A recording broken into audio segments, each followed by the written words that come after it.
Okay, Aaron, are we ready to start the, everybody's here.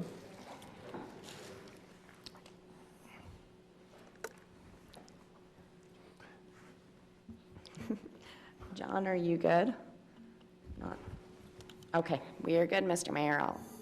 Okay, I've asked Alan Rencher to give us the invocation. Alan, if you come up there and the green light is not bright, if you'll push that middle button, that'll be great.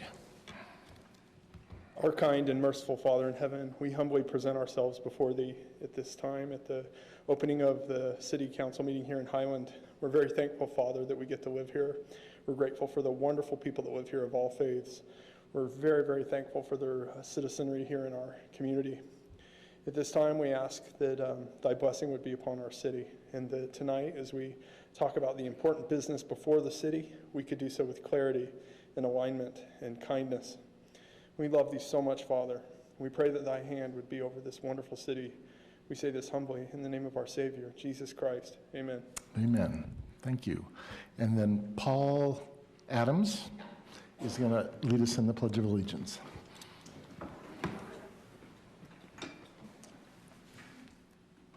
I pledge allegiance to the flag of the United States of America and to the republic for which it stands, one nation, under God, indivisible, with liberty and justice for all. All right, thank you very much. You both did awesome. Gold stars. Extra cookies. Would you ever give anyone not a gold star and a prayer? That seems dicey. I just wouldn't comment. I believe I've said a prayer and not got a comment before. No comment. Or an answer. All right, I'm digging. I keep digging, so somebody help me stop. All right, first item of business is unscheduled public appearances. We have one public hearing, item number 3. If any of you would like to talk about any other issue on the agenda, please come up. And if it's about the park, just bear in mind that the agreement that we have in front of us is a draft agreement, and it's a starting point. And I always like to have a starting point to start a discussion. So would love to hear your thoughts on that, because your thoughts are important. Thank you, Mayor Mann. My name is Alan Rencher. I live at 10224 North Yorkshire Court. It's a great pleasure to address the council. I haven't been here in a couple years. I'm really thankful for the wonderful work that the council and Nate Crane has done. Thank you, Nathan. I know you get to implement things that aren't always your favorite, and this guy is a hero. Really appreciate him. Really excited about the progress the park is making. Thank you. Thank you, thank you, thank you. I'm thrilled that we're discussing options to fund the park.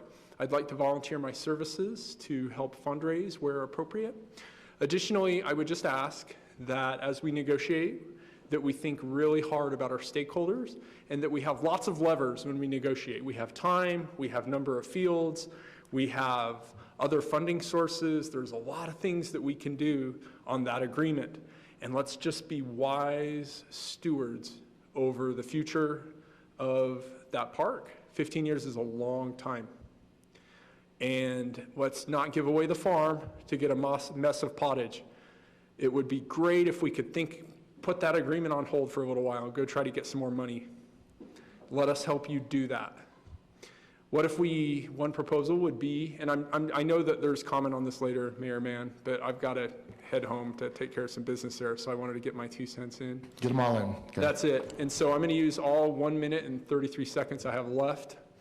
I'm here today because I'm grateful for the progress we're making. I'm not here to complain, Kurt. I'm grateful because you were a key part of our strategy a few years ago, and you're a great representative of us, and looking forward to you being in the mayor's chair in a little while. Let's just think hard about how we negotiate.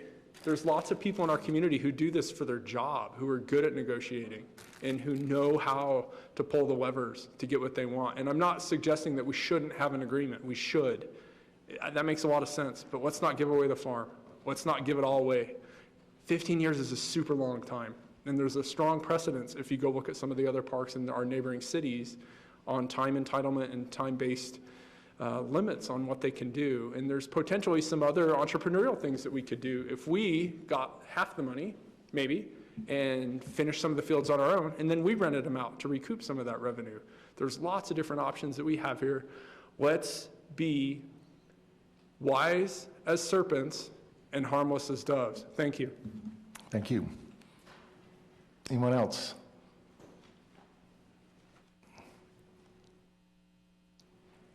Does she get 6 minutes? Dang it, I'm in my slippers. Do I even need to tell you my name? Carly Tall. I live on Yorkshire, behind the park, and I just want to be very clear here about what we're discussing tonight. We're talking about approximately 7 acres, 5.6 of which could be given to a soccer club for exclusive use over the next 15 years. This baby will be in high school. Okay, so this land is prime real estate in what will be a premier park in the middle of the city with diminishing open space. It's worth millions and will only continue to increase in value. This is not random land, unused land in a dark corner of a big city like Lehigh. Big city. What we do with this land not only matters, but has large sums of money attached to it.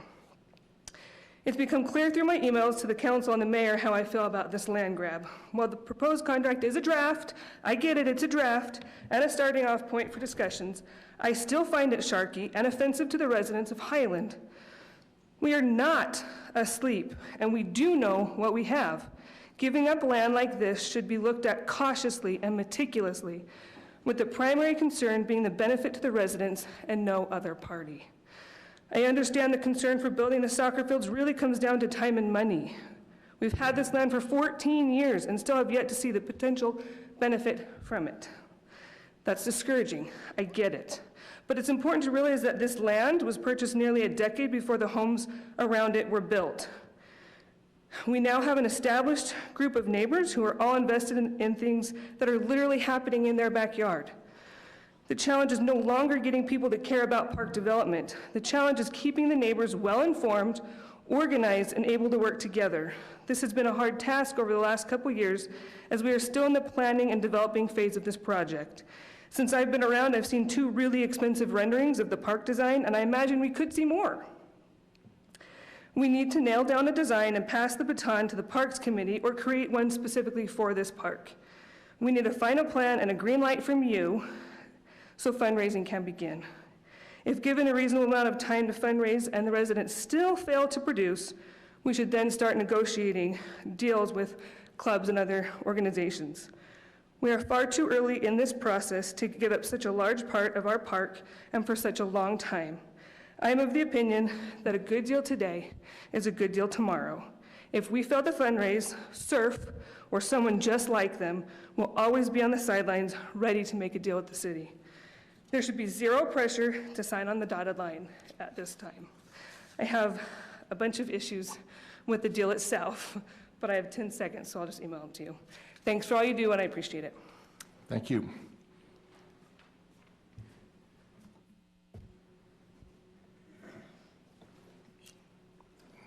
Paul Adams. I'm at 10277 North Riverside Lane in Highland.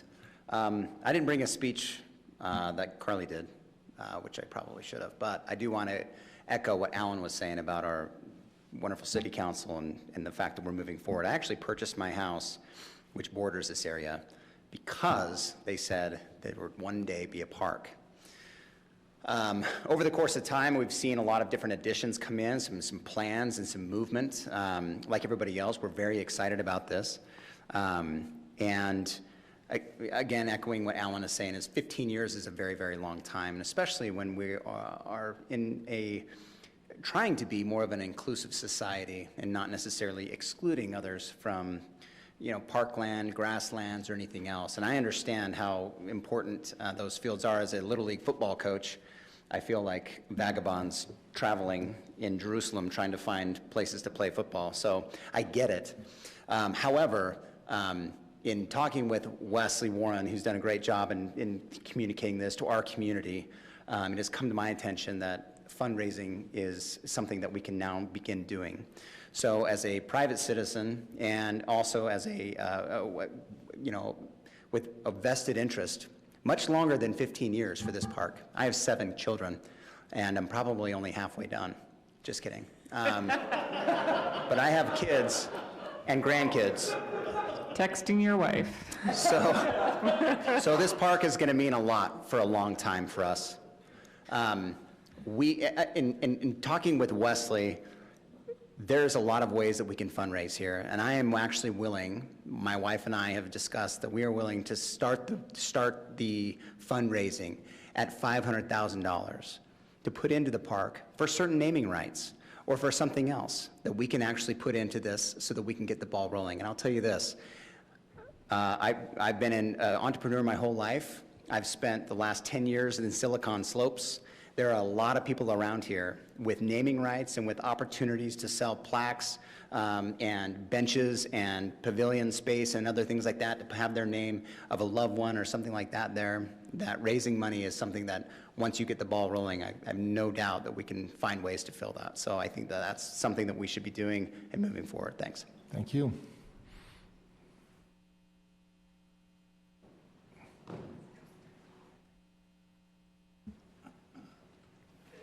Hello, Council. I'm Wesley Warren, Highland resident, co-chair with the better-looking Brian Braithwaite on the Parks, Trails, and Open Space Committee. I remember the first time that the opportunity to partner with Surf or any, I think at the time it was kind of any soccer club, was super exciting. It was like a way to check off so many boxes, like awesome soccer fields in our park, get part of the park, paid for, take care of this growing soccer phenomenon. So when the specific, tentative agreement with Surf came across, I first approached it with excitement, bringing it to my neighbors, and saying there's this really cool thing in the works, So I'm all, I was and am still all for something that really works, but I have a lot of reservations, and it's, I think a lot needs to change in order for it to work. I think first, I think we all value small government in Highland, seems to be a hallmark, and I think subletting and then severely restricting publicly held parkland isn't good government. I think it's a bit of an overreach to do that to parkland, and I guess that just highlights one of my main concerns with the agreement as it's stipulated currently, is just how controlled and restricted the fields are. To what I feel like is an unreasonable degree. I think that there's been a pretty committed contingent of residents up to this point that are heavily invested in the success of the park as a whole moving forward. It's gone way beyond just the all abilities aspect of it. It's now the park as a whole, this amazing trail that's going to go around it, what to do with the fields, what to do with the additional open space and the northwest corner. And I feel like taking 3/4 of the park and restricting it like this for 15 years, it without giving a full chance to these residents and guys like Paul to come, now that we have a good plan kind of in place with phases, We're kind of coming out of a lot of that COVID fog without giving them a chance to fundraise. I think they need that chance. I think they need that chance, or else we risk losing their emotional and literal involvement. They have an attachment to this. They've worked really hard, and I say they, I mean we've worked really hard up until this point. I have specific, like line item kind of questions and issues with the agreement that I'll email. I won't go over them now. But I think just more than anything, my point is that I think we need a chance to really knock this out of the park. That's a good pun. Yeah. Maybe, right? Maybe a little hint, get a baseball field in there. With fundraising and creating this really exciting vision and making it one of Highland's kind of well-known parks. Highland Glen's always going to be the jewel. Absolutely. Need to come up with another name. Well, I think Paul's got some ideas. Yeah, but I just want to go on the record saying that I've always really loved an idea like this. But I'm pretty vehemently against how it is written and structured and negotiated so far. And I'm eager to see what you guys can come up with, and I totally support y'all. Thanks. Thank you.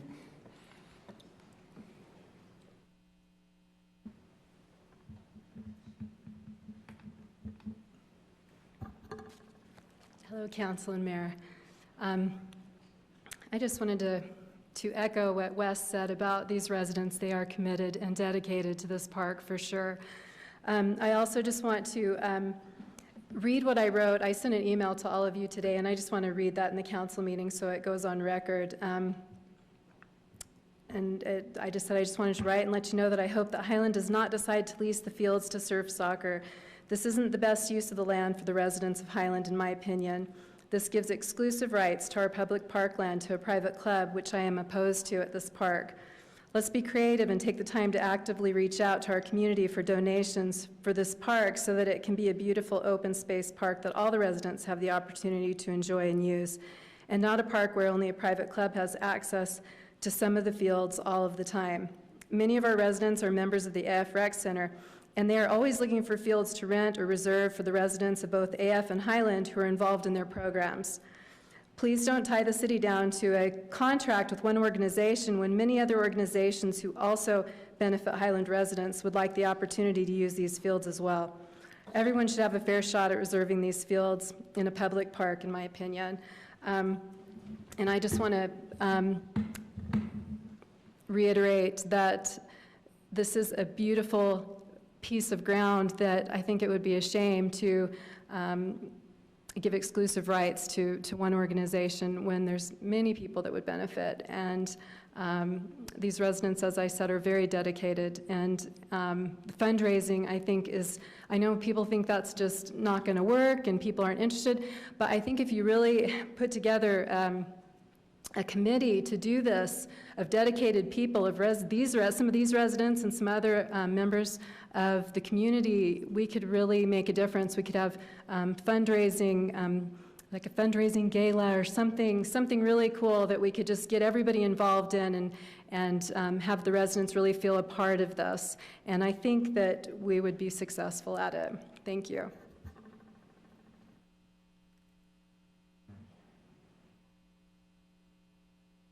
Hi, I'm Hillary Gardner. Just want to echo what's been said. I wasn't here for some of the comments that have been shared, but I live in the same neighborhood. We care about the park. We're excited about it. And it would be just, in my opinion, such a shame to see it be only exclusive to this surf for 15 years. Like, I just was thinking about that today. I just kept thinking, 15 years. 15 years? That's a long time. I don't know if, like, I have kids that will be grown and gone by then, and then we won't, it just doesn't make sense to me. So I just want to echo what's been said. I know that we're excited about it, and if we could get the chance to all work together to fundraise and make this something that we are all proud of and we all are happy about, that would just be a much better solution, so. Thank you.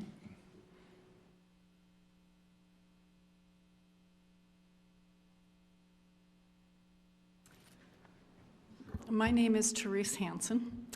I was just coming tonight because I'm retired and I wanted to get invested in my city of 40 years. Been here a long time. And hearing what I just heard, I thought I needed to share my perspective. I don't know these people. I don't even know where the park is going, but I want to share this perspective with you. I retired from Alpine School District about 3 years ago, and I was their building and field rental person. And I'm here to tell you, I would never take the land, the park, and give it to one sole company.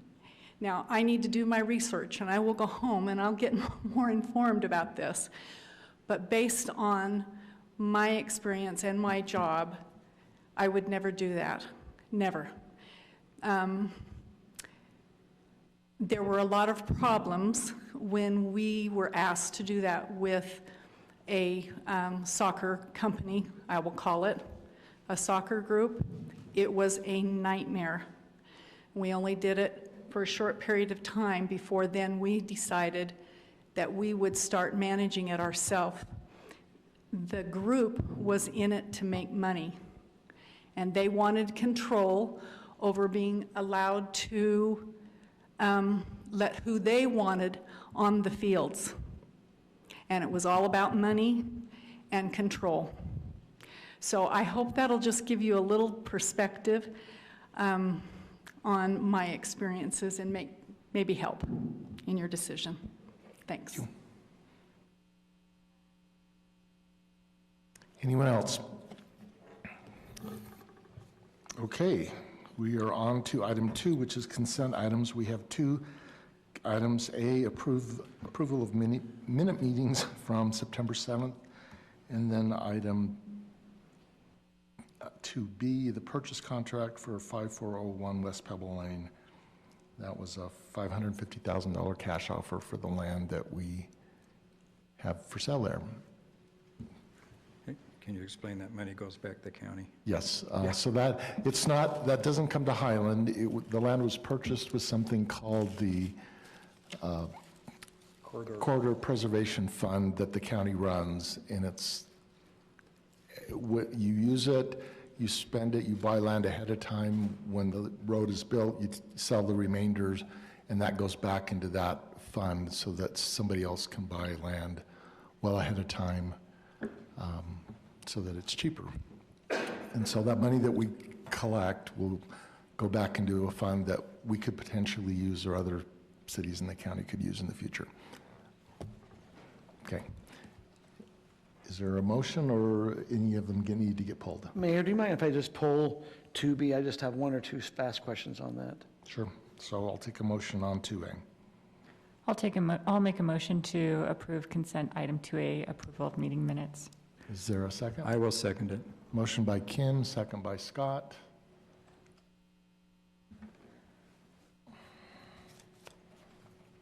Oh, okay.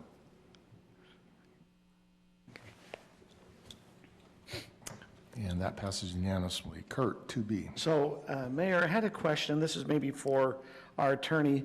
On the purchase agreement, I noticed that we listed with an agent, but there was not an agent on the buyer side. Does that mean that we will be saving the commission on the buyer side? There's actually an addendum that identified a buyer's agent. Say that one more time. There was actually an addendum that identifies a buyer's agent that was not included in your packet. We just included the original REPC. There's about 6 addendums that change the date here or there. So there is a buyer's agent? Yes, sir. Okay. And is the commission 3%, seller 3% buyer? Let me check, but it's the seller's 2. I need to verify the buyer's commission. You're fine. I was just trying, because I noticed in the purchase agreement it wasn't, and I was trying to just have that clarification. Thank you. Anything else? Okay, is there a motion? So I'll make a motion that we approve item number 2B. Yep. Can I make a comment? Sure. Right there? And I'll second your motion. It's interesting, I remember when this piece of property was bought to build the east-west corridor, and I think, if I remember correctly, there was about $200,000 paid for the whole property. So you can see how land values in Highland have appreciated in the last 10 years. So I thought it was interesting because the county will make money on this purchase, Yes. which is interesting. I'll second it, though. Okay, motion by Kurt, second by Scott. We're ready to vote.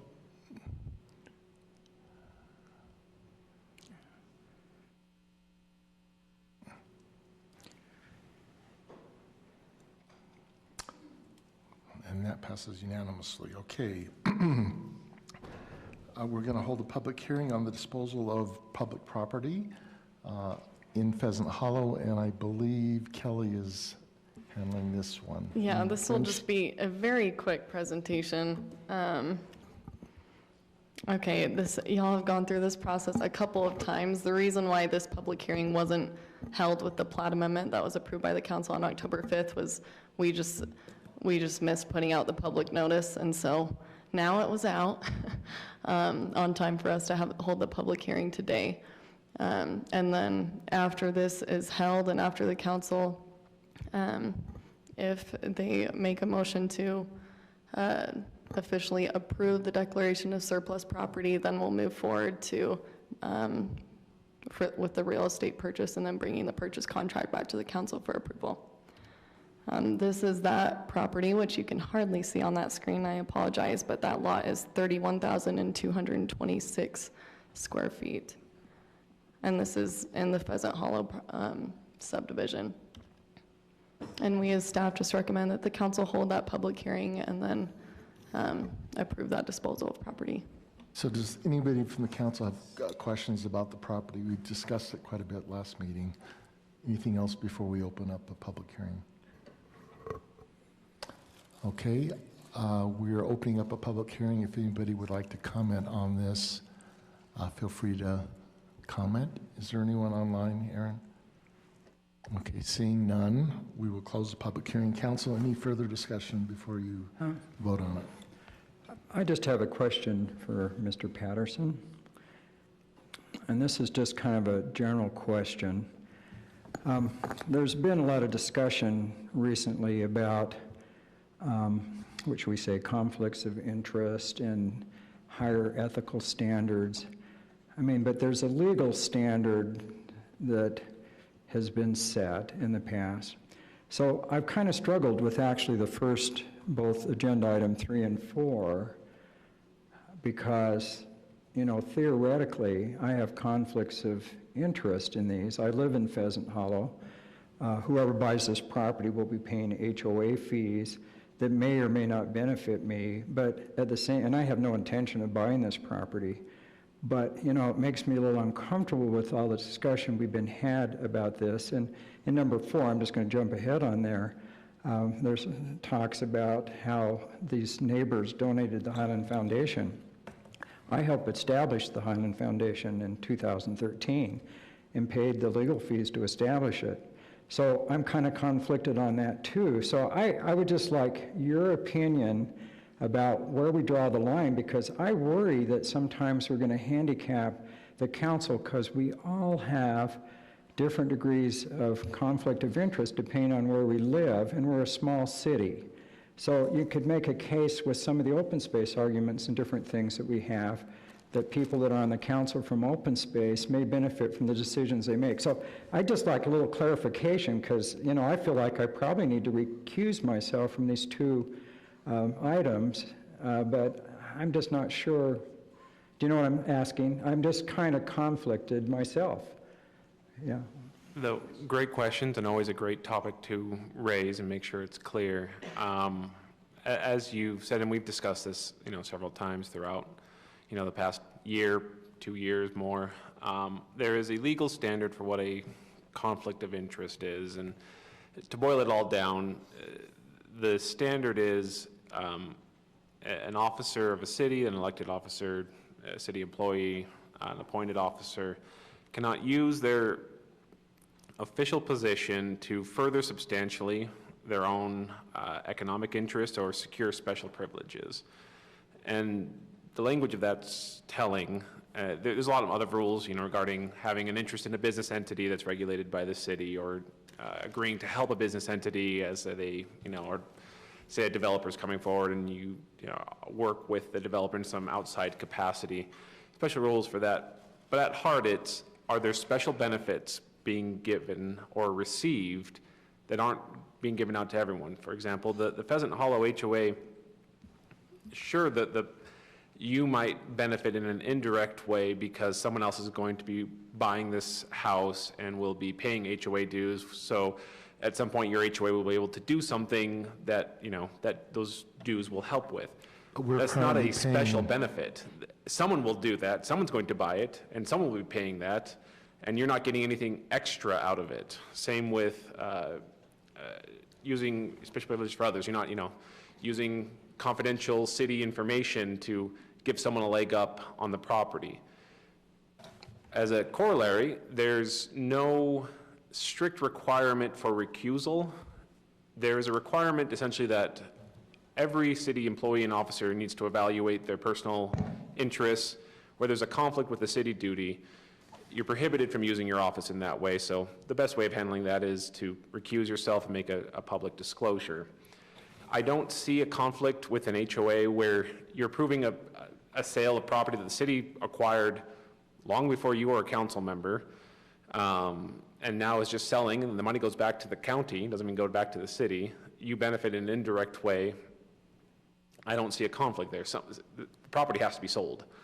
And in some regard, you are all elected, and you cannot be elected to the Highland City Council unless you live in Highland, which means, by definition, you will be adopting rules and codes and regulations that govern yourself because you are a Highland City resident. You have to.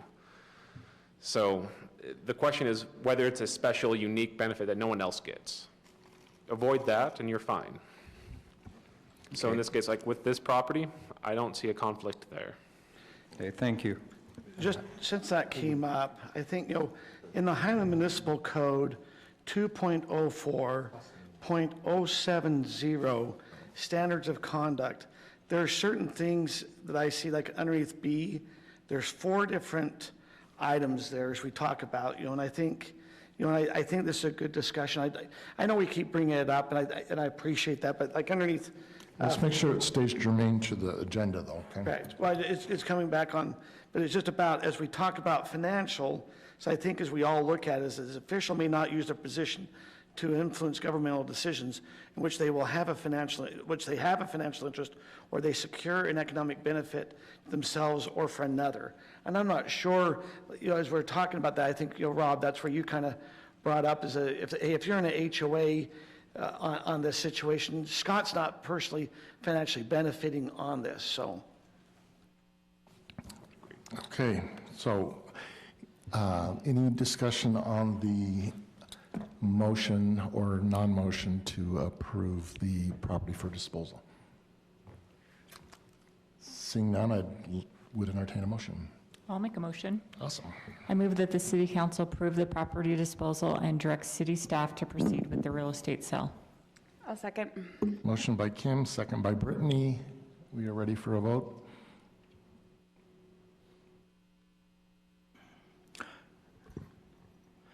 I'll vote yay. I've lost my. Okay, that passes unanimously. All right, we're on to item 4.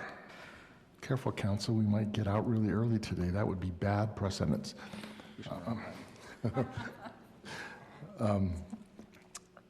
Item 4, action, additional funding for Adonis Drive Streetscape project. Kelly, is that you? Nathan? Okay, so I'm hoping my voice holds out while we do this. Okay, so this is a administrative action, essentially change order. We're implementing the previous legislative action of budget approval. Also, it's before you because we're using open space disposal funds. This project was originally approved in June of 2019. August, a year later, the council approved a contract with Wasatch Lawn and Landscaping. It was $89,000. Residents were to provide $70,000 of that, and the city was to pay the rest of the cost. In spring of 2021, we were informed by Wasatch that the price increased to $113,000, just over $113,000. That cost was covered by the residents. We, as a city, moved forward, and we had to provide a power pedestal so the clock and valves could be turned on. That was a cost of about $10,740. Was not included in the original power cost, project cost. Unfortunately, we weren't able to complete the contract with Wasatch for a number of different reasons. So at the request of the residents, we worked with them to receive 2 different bids. You can see those before you. One was, the low bid was with Decorative. It went up to $129,180. We did contact a third company who did not respond to the bid, and then we have one from Ace at $147.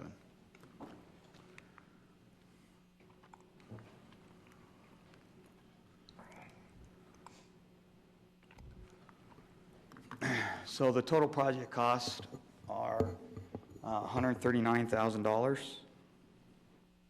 $140 essentially. Our existing approved amount for funding is $113,306, basically $20,000 from the city, $93,000 from the residents. You'll see a project shortfall of about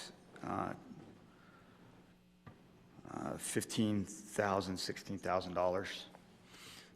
In working with the residents, they are asking if the city would cover the additional cost from the open space disposal funds. So this is the open space capital fund that we've been building with property sales? From property sales, correct.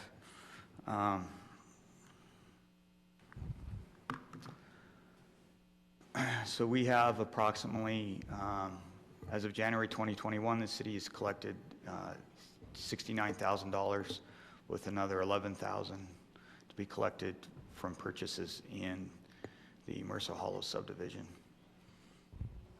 / Highland Hills. That was all one at one point.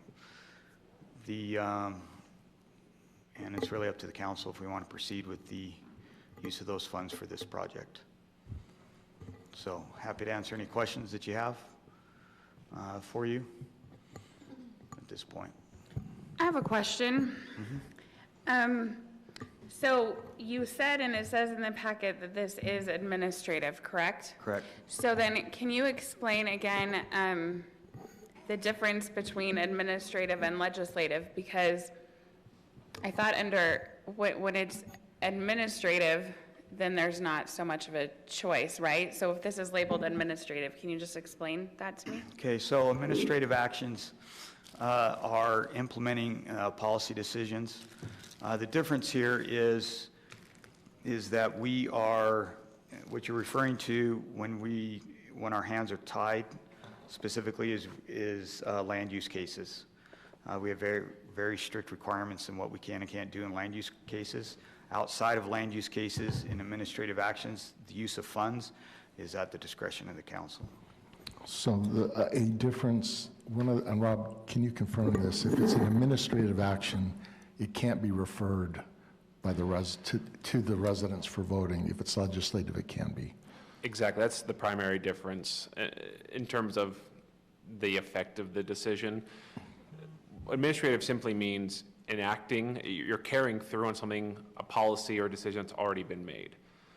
In land use, it's much more restrictive because the decision that's already been made is a whole series of design standards and zoning codes and all of that, so that narrows how we carry that out very, very narrowly. In this, we've generally approved, the council's already approved this overall project, but there's been a change to it, so its decision is how do we respond to that change? So this couldn't be referred, you're carrying out a policy that already exists or deciding whether you want to change the scope of the project a little bit. So that's an administrative action. You're carrying out policy, carrying out code. It's really a difference in what hat you're wearing. In this Yeah. case, Okay, go ahead. in cases where you're not wearing a land use authority hat, you're wearing a council administrative action, day-to-day operation type hat. Best way to Could we get hats? describe it. I'm sure I can make one. I would like a hat. I can do that. Yeah, no, I think it gets confusing because I know that that's one thing that we've had confusion with residents is when is something legislative and when is something administrative and when is that an action that can be affected by the public. So I guess that's where the question We're trying to help define that better through. came from. Thank you. My other question about this though is going back to one of my favorite topics, which is funds from open space sales. Because, I mean, that's kind of the argument for this, right? Is this comes out of, there's a donation and then it comes out of funds from open space sales. Correct. So it's not in our general fund, it's in another fund that Capital account, yes. is just sitting there waiting to be used for capital projects. Yeah, and I understand that, and I understand why that money needs to be used for capital projects instead of something that's ongoing maintenance. I feel like, and I've said this before, I feel like the process is kind of fuzzy about how we decide where the money goes, and if we decide it's directed to one neighborhood, then we're just assuming that the whole neighborhood thinks that that's the best use of those funds. I just think the process is fuzzy, but I know that is like a weird thing that I think. So Brittany, can I ask a clarifying question? On the bottom of this, it says, hey, Merciful Hollows had some property sales. And based off that, this is the money that's been collected. I think the question I have as a council, I didn't know that we tied the sales to the subdivision. Does that make sense? And so that's, to me, I just want to make sure the clarification, if I was approving, it's not necessarily because the sales happen in the subdivision, this happens to be in an open space area that we're improving grass that's going to be maintained by the open space fund. I assume, would this be in an open space area and part of the open space special service district servicing? Correct, we'll maintain it as a city too. I mean, so I can see, okay, the sales happen in the Highland Special Service District, property, if you want to say, that should stay, for me, it stays in that area, but it doesn't have to necessarily stay in the specific subdivision. The sale happened, at least that's what I've always understood. So Brittany, am I understanding that correctly? Yeah, and I think that that's the discussion that we've had before, right, is should it stay in this specific neighborhood or should it stay in open space generally? I think either way, and not referring to this project specifically, but I think that either way, we need to have a prioritization of which projects need to be done first, so that if we're improving a budget increase of $15,000 or whatever to this project, is that the number one use of open space funds. So I just, and I know that there was a list that we were given in May where we talked about that.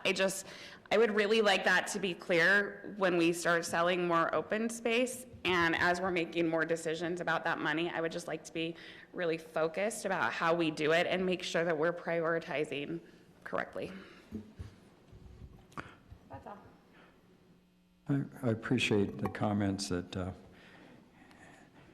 Councilmember Bills stated, and I agree with her concerns, and I appreciate that. I just had one question for our city administrator. So I think it's amazing that this neighborhood has used personal funds to pay for at least half of this project, and I think it'll benefit many people.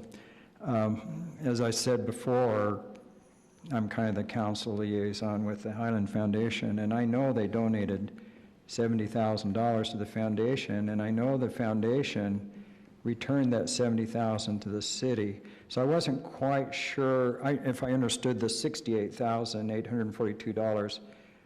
I mean, what happened to, am I misunderstanding where the other $1,100 $58 went, that the foundation. So what yeah. that paragraph refers to And see, I don't understand that. so. is sales from From the open space From the space, property. okay. It just Yes. happened to amount almost the same. Yes, Okay. it's not the donation So the amount. city has the 70,000 that they donated through the Correct. foundation, they got their tax deduction? Yes. Okay.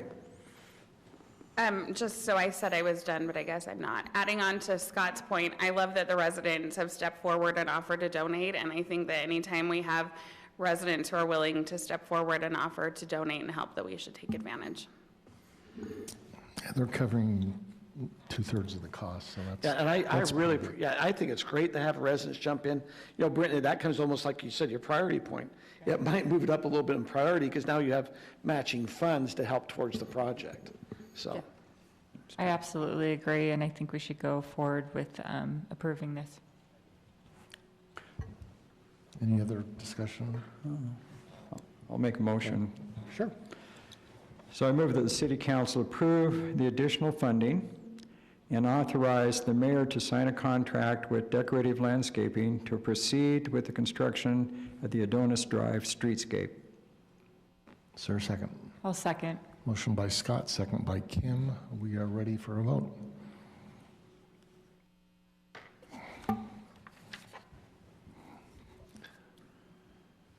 Okay, that passes unanimously. On to the next item. Is that Andy? Okay, this is repair and maintenance of wells number 1 and well number 5.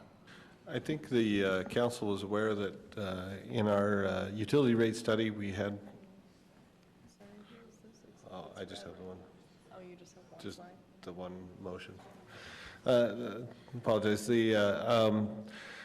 In our utility rate study, we had during this year to work first on well number 5. We've completed the new pump house on well number 1. I mean, not well number 1, number 3. Sorry, we're talking about well number 1. And then our next intended target of our maintenance was well number 5. This, in the later summer, with the drawdown of the aquifer, the thin water year, if you will, and the collective use of water in our north end of the county, well number 1 started to experience a problem where a little bit of food grade oil started to get pulled into the water supply. That water, it's common for every well to have a little bit of oil sitting on top of the water because you have to oil the shaft of the well, if you will. So that's a very common thing. What happened to us in well number 1 is the water level got too close to the pump, and so we started to see a little bit of oil in the water supply. It wasn't dangerous to the residents, it's not harmful to them, but it's certainly something we don't want to encourage. And so because that's come onto the scene, what we're doing is we had planned to go from well number 5 to then well number 1 next year. We've switched that order. And so we're going to look at well number 1 here immediately, and then as soon as that's done, we'll go on to the repairs at number 5. And so what we're asking for is for your approval to proceed with agreements with Rhino Pumps and ID Electric to get that work going at well number 1. The reason for the switch is well number 5 is experiencing cascading, and so we've got a solution plan for that, but it's a little more unsure, I guess. We need to do some more investigation, and we're going to make sure before we do it that we fix it. But we're still trying to come up with the exact solution to that. And so well number 1, we know exactly what we need to do. It's a high-performing well for us. It's a workhorse, and so let's get in and fix the one we know exactly how to fix. And essentially what we're doing is we're lowering the well. So the well is deep enough, we're just lowering the pump into the water. Well, we'll be well into the water for some time, hopefully for forever. But to where we won't be near that oil and won't experience that problem. So just switching the order on those. Our purchasing policies do allow us to go with a specific entity, if you will, when maintaining certain systems. These are, with our wells, these are something where there's very limited companies that do it. And so we just have one or two companies that are available, and Rhino is who we feel would be best on this pump. So I'd be happy to answer any questions beyond that. Yeah, I've got a question or just clarification. So, and you probably mentioned this, maybe it wasn't focused, but aren't we're drilling well 4 deeper this year, right? We're drilling well 4 deeper, and that process is going on kind of parallel with this. We're about to put that out to bid here just in the next couple of weeks. But that will take, by the time we drill it and get the pump set, the new pump well house, you're talking an extended period, probably 18 months or so, something of that nature. So right now, most of the culinary water system is working on wells 2 and 3. Yep. Basically, and we did emergency repairs last year on those and kind of used up our Right. reserves to fix those. But it looks like the goal is to get 5 very functioning wells that are deep enough that will tolerate when we have droughts, because the water level dropped, although it looks like we're getting a good head start this year on a water year. Yeah. But at the same time, if you have a power outage or something in one part of the city or another, you can still keep the culinary water system going because you've got backups all over. Is that what the plan is? We have a mobile, Yeah. we have a mobile backup generator that we can take to them, but you've hit on the point that is why we've chosen to focus on 1 first, because we've fixed well 2, we fixed well 3. Those are our current workhorses. Well 1 has been a workhorse, and so let's get that 3rd workhorse up to par again, so to speak, and then we'll focus in on making sure that well 4 and 5 are well functioning, so that here within, like I say, it'll probably take us 18 months or so on well number 4, but 18 months down the road, we've got 5 well functioning, better words, top functioning or fully functioning wells that we can draw on. We appreciate your foresight on this, because I think it's critical, because if you can't take a shower or get a drink of water, that's kind of a critical thing for Yes. most people, so. Extremely important. Flush the toilet, one of the two, but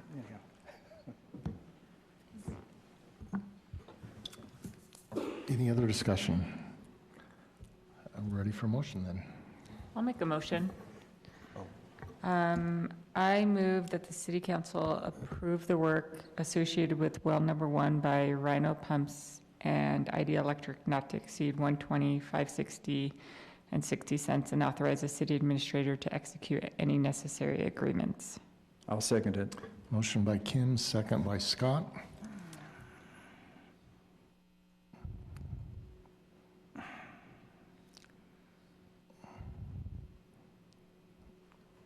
And that passes unanimously.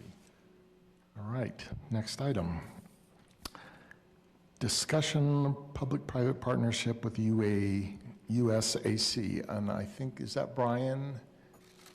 And Surf, who's going to lead that discussion, Brian? Okay, Brian, come on up.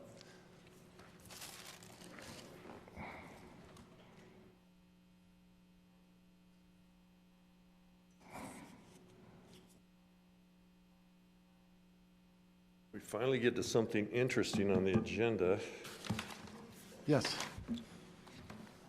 My name is Brian Braithwaite, for the camera and the people who are recording this. I'm the chairman of the Parks, Trails, Open Area, Trees. Open Space. Open Space Committee. Yeah. If I get them all. I'm really glad to be here, and thank you for taking some time to look at this. So I'm glad that Carly, we were able to get this before Carly is not available to come here in a little while. So this is good because we like her input. She generates a lot of excitement and panic for some people, but I think it's exciting. Glad to have Wesley here. I lost my man bun, so I can't look like him because I look up to him and I really respect him. And Alan has always been giving good input, and Sherry as well, and I don't know this new guy, but I'm thrilled to have somebody come in here and offer $500,000 for something that he hasn't been around for very long, so that's good news. This is a discussion, and so I'm going to preface with just a few words so that we're all on the same page. as we have this conversation. Highland City purchased property that was designated as a community park to help meet the activity needs of the residents, and the land is affectionately described as Mountain Ridge Park. The land was purchased in 2009. This park cannot meet all the activity needs or wants of Highland residents. So we need to make sure that we're understanding that this is not the fix-all park to everything. There's not enough land to meet all the needs. The current design of the park includes an all-abilities playground, pickleball courts, a pavilion, restrooms, grass areas, off-street parking, and a previously defined maintenance building acre that's being fought over for repurposing. So we're not going to get into that repurposing or the fight that you guys are having over what gets to go there. We're going to talk about the grass area, or at least some of the grass area. The city does not currently have sufficient funding to complete the park as designated or as designed. The council is considering phasing the park to use the funds that are currently available. I think we're all in agreement so far, right? Okay.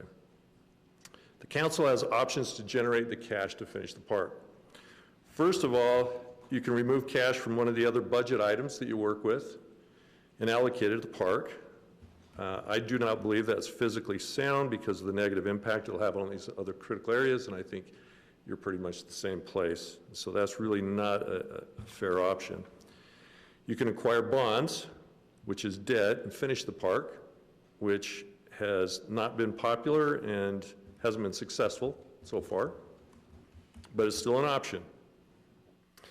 You can raise taxes. Property or sales tax would be the primary ways, and you could save that money over time and pay for the park with cash and avoid the debt of a bond, or you could use that money to pay the bond, the yearly payments. None of these options have really been popular. You can sell some city land and use the cash for this park. It's not a popular one because available future land is limited and will be more expensive in the future. We are here to discuss another option. There was one option that was brought up today, and it's been brought up before, fundraising. So we've got $500,000 on the table and potentially more. The option that I'm here to talk about is an option about leasing some land. And the fundraising would absolutely be needed in addition to leasing the land, because as we've talked about the cost of this park with the amenities that we've talked about, this lease or this discussion today isn't going to cover all the costs of what we've been talking about. So there's going to have to be other areas or delays in being able to do things for funding. So it doesn't have to be an either or, it can be both, if we want to talk about it that way. So let me talk about what that option is. It's a lease of the land. The tenant would pay most of the lease up front in a capital infrastructure asset. If you're all familiar with business, typically when you lease something, you pay month to month. You typically don't pay it in advance. So that's an option that's a benefit to us, but it's also an impact to the leasee. The tenant would then pay maintenance fees on a yearly basis during the term of the agreement. So it's not all the money up front, it's a portion of it, it's a significant portion up front, but then they would continue to pay ongoing. Even though a cash upfront lease is uncommon, it's being proposed here because taking that cash and adding it to the land is going to increase the value, so it makes it worth the actual lease itself. Without this, we don't have the cash to actually build that infrastructure. I want to make sure that you recognize that the time value of money is part of that consideration. So handing somebody cash up front where they could have used it for other things has some value there. The proposed lease in your packet was not negotiated by anyone on the council. So this is really for the people in the audience and those who will listen to it via YouTube. It wasn't negotiated by anyone on the council, the mayor, staff, or anyone else, including myself. This is a proposal that they are bringing forward. I like to call it a stake in the ground. It gets us talking about it. They are bringing something real and brought it forward. Other people talk about stuff, but it makes a big difference when you put something in front, you put that stake in the ground. This is a stake in the ground. This is a real proposal, although it may not be exactly what we want, it may not be at all what we want, but it is a proposal, and it's something that we have the ability to look at and really talk about, and that's what we're here to do. It's a proposal by the potential tenant based on the lease that was executed by a nonprofit organization and the city of Lehigh. Lehigh City and the nonprofit organization are both happy with the lease agreement that they have in place, and they have been using that now for several years. We're here to talk about this proposed lease, and I'm not here to recommend this proposal. I'm here to present an option that could work if it's designed right, okay? I want to summarize the pieces that I believe you should know. Brian Hale is the president of SURF and will be here to answer your questions about his proposal. Please ask him about the details that you would like to understand better in this proposal. As you consider this potential agreement, I would ask that you remember the following. Ask questions and think through the ideas generated. And think about those over the coming weeks. This is not the place to make the decision. This is a discussion. And so please look at it as a discussion and not as anything is set in stone. All of the terms and conditions are up for consideration. Remember that successful agreements have to be mutually beneficial. So as you look at this, you represent all of the residents of Highland, and it has to be something that's good for all of the residents. It also has to be something, if it's negotiated, it's going to have to be acceptable to the nonprofit organization and those who participate in that organization. That's the only way you have the win-win, and that's what we would be looking for if we can get it. Also remember, a large portion of the nonprofit, of this nonprofit organization, are Highland residents. Not all of them, but a large portion of them, and that's something that has an impact as we talk about this. There are differences between the Lehigh Park agreement and the proposed Highland Park. The Lehigh agreement was based on all the parkland to be exclusively used for soccer. The Highland Park land is not considered in the same arrangement. Only a portion of the land would be leased. There are two differences between what was executed in Lehigh and the one being proposed today. The initial term of the lease in the packet before you is for 15 years. The initial term for the Lehigh lease was 10 years. The area allocated to the parties in this proposal is 80% SURF, 20% Highland. The Lehigh lease was 70% Arsenal and 30% Lehigh. The areas that will impact the value to each side of this agreement are the length of the agreement, the prepaid lease or the cash required up front, the exclusivity of the land being leased, the size of the land being leased, the maintenance requirements, and any other value that both sides can bring to the table. Okay?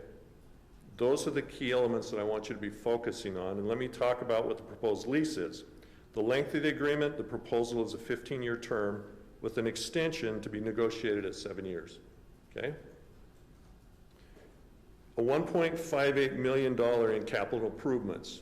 So that's the second piece, the prepaid lease agreement requirement. That's for the capital improvements. An 80-20 use of the land, which has to be defined. So please ask the questions of what that means and make sure that we're all in agreement of what the definition of that is so that we're clear. I know that there has been talk about a fence being put around, part of the field or something like that. Get clarity on what that really means. I don't know of any fence that's been proposed about going around it. I know that there was one about the baseball diamond, but not this. Maintenance requirements. So we know what those requirements are, what their responsibility is, and what ours is, and the value of what that's going to be. This proposal is all the land and would contain all 3 fields. That's what this proposal is for all 3 fields. Okay? So remember that that's what it is. If we don't want all 3 fields, then we need to make that decision. But that's what the discussion is, and that's what the proposal is. And the last is any ongoing maintenance costs during the lease, which are mowing, watering, fertilizing, sprinkler repair, and sod repair. Those are the basic pieces that they will continue to take care of during the term of this lease. Okay? Any questions that you have for me about what I just talked about? Okay. I have put together, based on estimates from staff, on what the costs are for this initial capital outlay. Okay? And I've designed it in a couple ways so that you can understand, hopefully, as I go through it. One of the discussion items that I've heard about this proposal, or a proposal in general, is why would we give exclusivity? Why don't we just lease it out? So I just ran a few numbers, and you're going to see this in the paper. I'll give you each a copy. But we charge on our website $15 for practice, for an hour of practice on the fields. We charge $30 if we're going to do a game or a clinic per hour, okay? If you have the field for the whole day, it's $225. Those are our proposed rates. So what I did is I took those and I plugged them in and showed where just the capital costs, not including any of the maintenance, just the capital costs, how those would compare if you were to take those and plug them in. So the difference is, if I were to come in and say, I want this field for a whole year at your $225 per day, how that would match up here. Now, that's an option that anybody could do today. That wouldn't require a lease. It would require somebody to come in and do it. And I wanted you to see how this proposal kind of ties in with those numbers. And you can make your own conclusions on whether you like it, whether you don't. But remember also that when anybody buys in bulk, they usually get a discount. And when we're talking about this lease, we're also talking about how much usage they will actually be on the fields with. And if you were to go by the statistic or the numbers of by hours or by days or things like that, make sure that we're talking about what the real usage would be and how many days or hours they would actually use. So I'm not speaking for SURF, I'm speaking to the discussion items, and he's going to be up here and you can ask him all the questions. Not all of these days are going to be game days. Not all of them are going to be full days, because a full day, if you calculate the $225, and it was a full game day, that would be $30. 30 times 7.5 gives you the $225. So at 8 hours, it would be cheaper to go by the full day than it would be to go by hours, okay? So you have to think, would they actually be using it that many hours, or would it be easier for them just to get a certain amount of hours and what those hours would be? So I want to share this with you if you have questions about it. I gave this to Blaine about a half an hour ago, so don't ask him, what these mean, because that's my responsibility, and I can answer these questions. I'll pass them out to you, and I have 15. I don't have a stipend anymore for being on the city council, so I don't have enough money to afford to pay for photos for everybody, but if you'll share, I'm happy to pass them out as far as they'll go, but you guys get one. I can share with Yes. I'll share with Tim.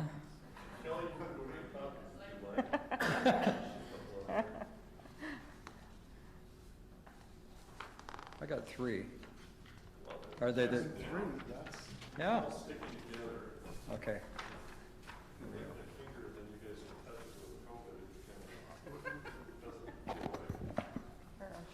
Go ahead,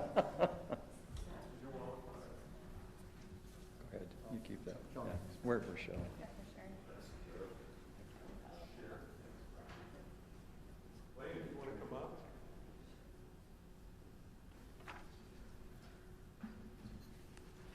Did I miss anything, Blaine? Well, you can finish it off.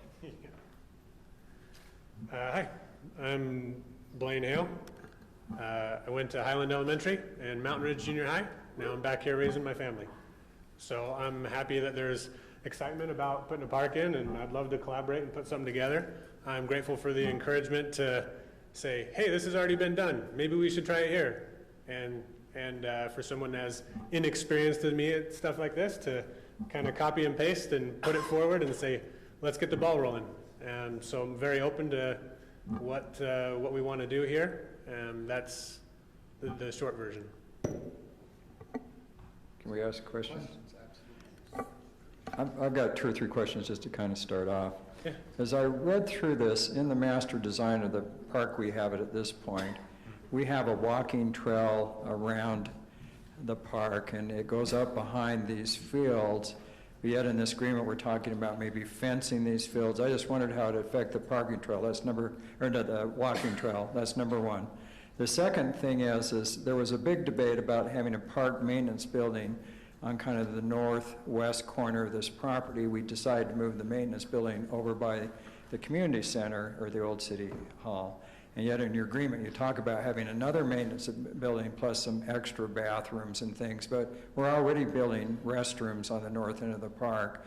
And so that's question number 2. What about this maintenance building? And why do you need a separate maintenance building from the one that's going to be down the street? And the third question I had is, I don't understand the 80-20 deal, because I've always been told when I've heard a little bit about this that there are 3 soccer fields, and I always thought one of them would always be open for public use. So it's more like a 67-33 or more like the Lehigh 70-30. So I'm just curious how we do 80-20, how we manage that, the maintenance building, why we need a separate one and separate bathrooms, and what happens to the trail that we have around the park that's designed. Cool. Because it's got to go around these fields. Yeah. So the fence that I think is in the agreement was part of the original one that I copied and pasted. So if there's no fence, then that's fine. Let's do a walking trail and move on. Not a problem. When I read it, it sounded like there was a fence. Yeah, because there is. At Lehigh, they did put in a fence around that one. So I just needed to delete that, I guess. If we got walking trails, let's just delete it and move on. That's okay. With the maintenance building, with it being close, then I guess we don't need it. So we can take that out too. I would say that I believe we'll be maintaining like mowing the lawn and sprinklers and stuff like that. So a building might be not the correct terminology, maybe shed. So we can store a mower, some fertilizer, stuff like that, so we can maintain the grass to a certain standard.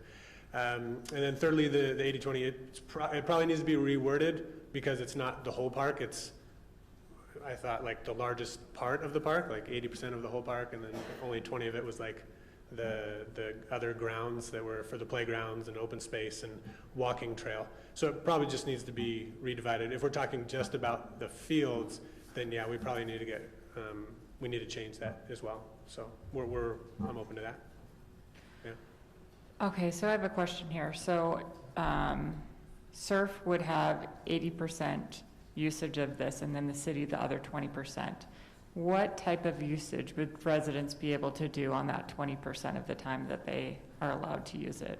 Can we do pickup games, soccer games, football practices? What is allowed, what is not allowed? Yeah, so that's very open. Again, I think that was all of the square footage of the park was 100%.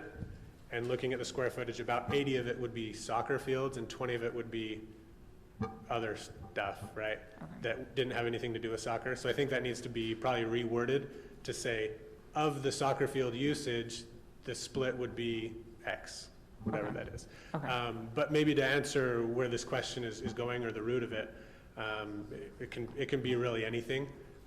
We just want to be able to box off the areas that get higher usage and keep them so they can stay nicer. But in the future, I'd love to see like Highland City Fling should be held there. There should be fireworks shows, farmers market. That's the Highland days where they do the fireworks shows. I think that would be it's a new park to host everybody. I think that'd be awesome. So we're not trying to limit that. So on the soccer fields, would we be able to have, like, I know AF, American Fork Fitness Center, Rec Center, they have their recreation programs. Would they be able to host their soccer clubs there, or North Utah County, would they be able to practice on those soccer fields as well? Yeah, yeah. As we maintain them, like specifically the goal boxes that get really worn out, we'd probably like box those off and say, use this other space, right? Just so those areas don't get overworn, or if there's a sprinkler line break. But other than those maintenance issues, that we'd specifically rope off specific areas, yeah. Blaine, if you'll let me just interject here real quick. I think one of the possible outcomes at the end of this discussion, where you're getting clarity on definition of terms and stuff, is that we could appoint one or two of the council to meet with Blaine and Brian and kind of hammer through some of these details, understanding the concerns the residents have raised, and see if we can put together an agreement that does represent a win-win. So like Brian said, tonight is not the night to decide what it is, but at the end of, I think once we have clarity on some of the initial proposals, is to say, okay, one or two of you, let's go sit down with Blaine and Brian over the next X number of weeks and see if we can't work something out that's good for everybody. That would come back to the council, and then that would be subject to further discussion. And I'm sure that who's ever part of that team would be sending emails to council members to identify here's a question that came up, what do you think, type of stuff. But Mayor, do you mind if we ask just a couple clarifying? I just want to point at the end. I think where Commissioner Kim was getting was about the usage, because when I read the agreement, it stated pretty well that no other type of sports teams, at least when I was reading, made it sound like no other sports teams. I mean, if you wanted to throw a frisbee, yes, but don't bring any other soccer or football on the field, during that 20%, whereas the 80% for you, the 20, but what I'm hearing, you're saying there's some flexibility on allowing other play uses on the field. Is that correct? Yes. To be more specific, let's identify a few sports that don't require an elite level playing surface, like football. They use their hands and the ball's in the air. They're not really going to need an elite level surface, but they can tear one up pretty significantly, and we'll be left with the cost of repairing all that. So maybe, as a specific example, like a football team, this would be use one of the other parks, sort of situation. Other soccer organizations, frisbee, things that wouldn't incur greater cost to us to repair those damages. Other soccer, is expected and budgeted use. And then as you're looking at the time, is there certain months where you're saying 80%? Are you saying all year round it needs to be 80%? Like, are you saying from April to October, or what's the time period? Yeah, good question. It should probably be broken down into quarters, I think, because I would think each quarter, with the weather changing here in Utah, there would be higher and lower usage months that percentage would probably change. Okay. Are you flexible on the number of fields? We have, in our proposal, we have 3 fields. Are you flexible if we just chose 1 field, if we went to 2? I think that's been some of the concerns, is there flexibility on the number of fields? Yeah, if we did that, there'd be, I think we can work through it. We'll find a way to say this 1 field or these 2 fields, and you only have to maintain this much or pay to put in this many of the fields or the irrigation to these fields. We're open to that, yeah. I think that'd be fine. As you bring up irrigation, are you anticipating that you'll repair the sprinklers, or is that something that, I just know that the city has specific sprinklers and timers they want to try to have everything on the right fields. Within those confines, yeah. Okay. Yeah. Are you flexible on the 10-year, or the Lehigh is a 10-year agreement? Yeah. I think your proposal here is 15. Yeah. Is there flexibility on the years? Yes. Yeah. Okay. I gotta be honest, I really appreciate you're showing some flexibility. Are you flexible on the 80%, 20%? Yeah, again, I think that's just a misunderstanding on my part of this whole square footage of the park. So there's no percentage that's been currently proposed, but we can work through that, yeah. Are you finished, Kurt? Go ahead, you can ask a question. Well, I want to say, first of all, that I really appreciate it when people come forth and want to help us with some of our needs and wants in these parks, and I appreciate your proposal. one concern I had, and we kind of touched on it, is even though I think the mayor told us last council that we had been ranked the safest city in Utah, is that right? We still have some vandalism. I mean, we just had recreation vehicles driven all over and kind of wrecked part of Beacon Hill Park. In the agreement, it looked like if that happened here, the city would have to repair that. Is that correct? Is that what you're saying? If there's a fair amount of damage over a certain, Over a certain threshold. Yeah, certain threshold, you'd expect the city to come in and repair that.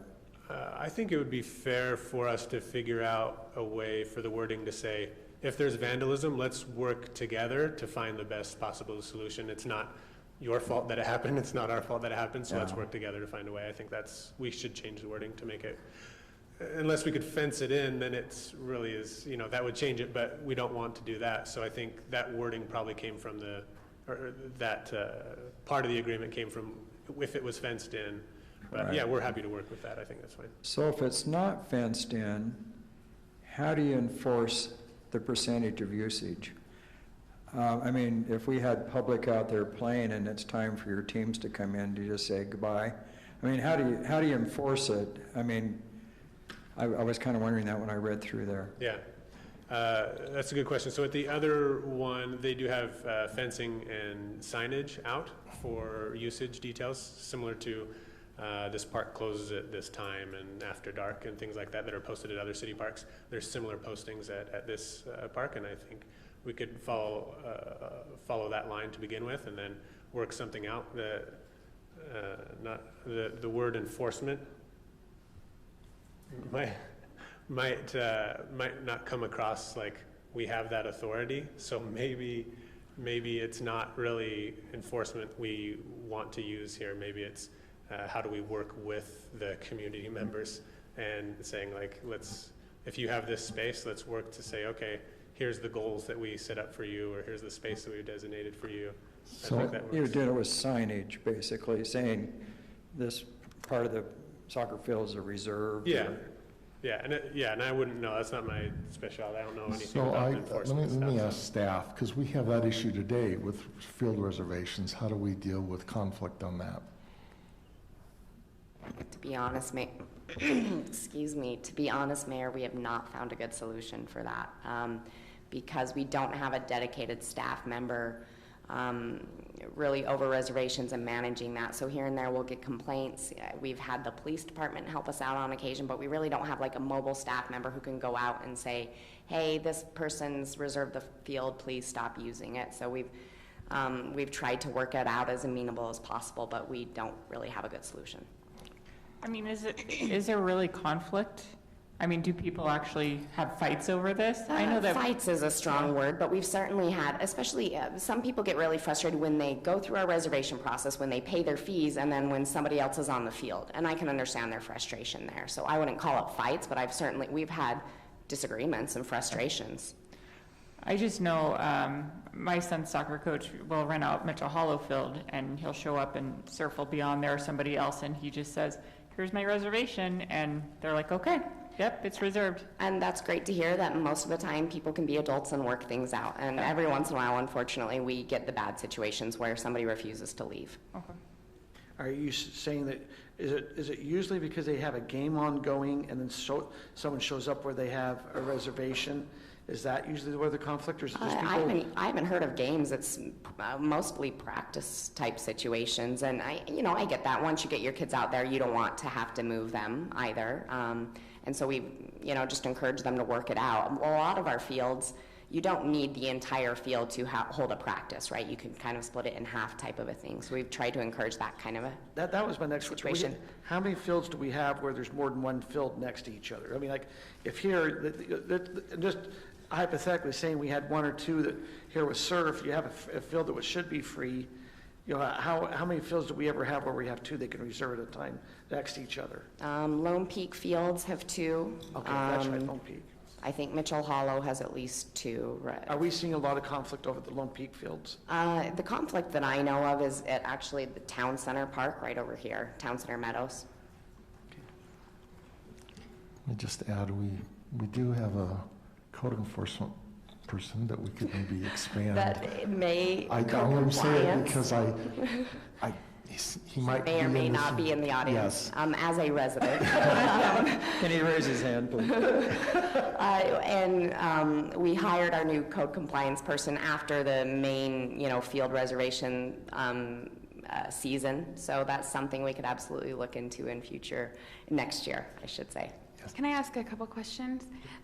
So can you tell me a little bit about your field? I assume since it's an elite league, it does it have different grass and dirt and stuff that's required than our regular fields? And does that take extra water, and whose responsibility is paying for the water? Thanks. So the field specifics of the grass and stuff wouldn't change that much. It's the rest that's given to it, and the watering schedule is something that we'd have to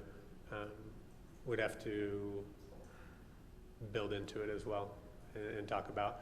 But as far as significant different breeds of grass and stuff like that, it's less. The more is going to be the maintenance of it after it's. And would you be open to any kind of a priority scheduling agreement rather than sole usage? Priority scheduling meaning? Like you get the fields, whatever soccer season is, one soccer season.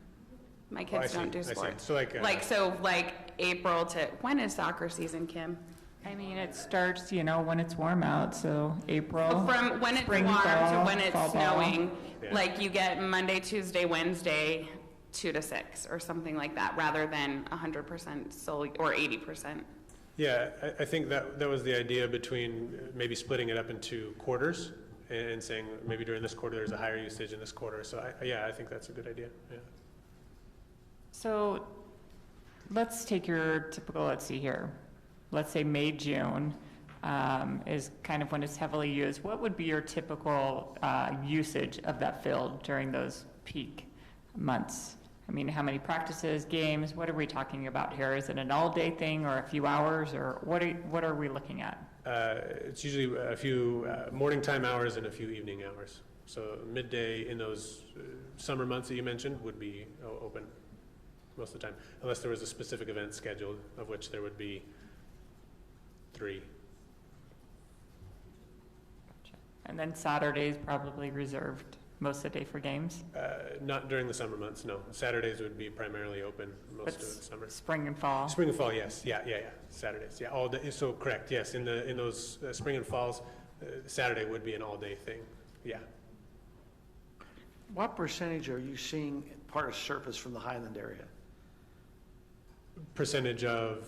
Like if you said surf soccer has 1,000, I mean, how many kids do you have that play, and how many of those would be from the Highland area? We're about 40 to 50%. Highland? Yeah. And how many kids do you have? From this area? Or just in total of your organization of surf, do you have 100 kids, 500? Most of the kids are from here. This is where I grew up. This is where we train. No, and I'm just trying to see how big your organization is, and how, I mean, are we talking? How many kids are Total in do the you have? club in the area here? About 800 in the area. You have 800, and about 40% of those, 320 would be. Yeah, from the area, yeah. Now, and you're anticipating a financial contribution all the way up. Do you put the fields in, or does the city put you're gonna get the money to the city, and then we have our contractor put the field in, or is it you come in and put the field? I think that would have to be agreed upon by both parties so that it met your specific criteria, but also fit made sure that it was level and the right type of grass and was thick enough and could stand up well. So adding into those questions, we have 110 parking spots that are slated right now, and the parking lot may expand. But if you had like a couple games going on, what attendance would you assume would be there with the players and parents?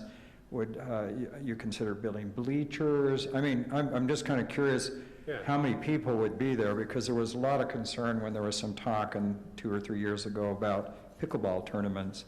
So the question is how big an influx of people would you have using these? And if you had a couple games going, I assume maybe you could have 2 at the same time. Yeah. Yeah.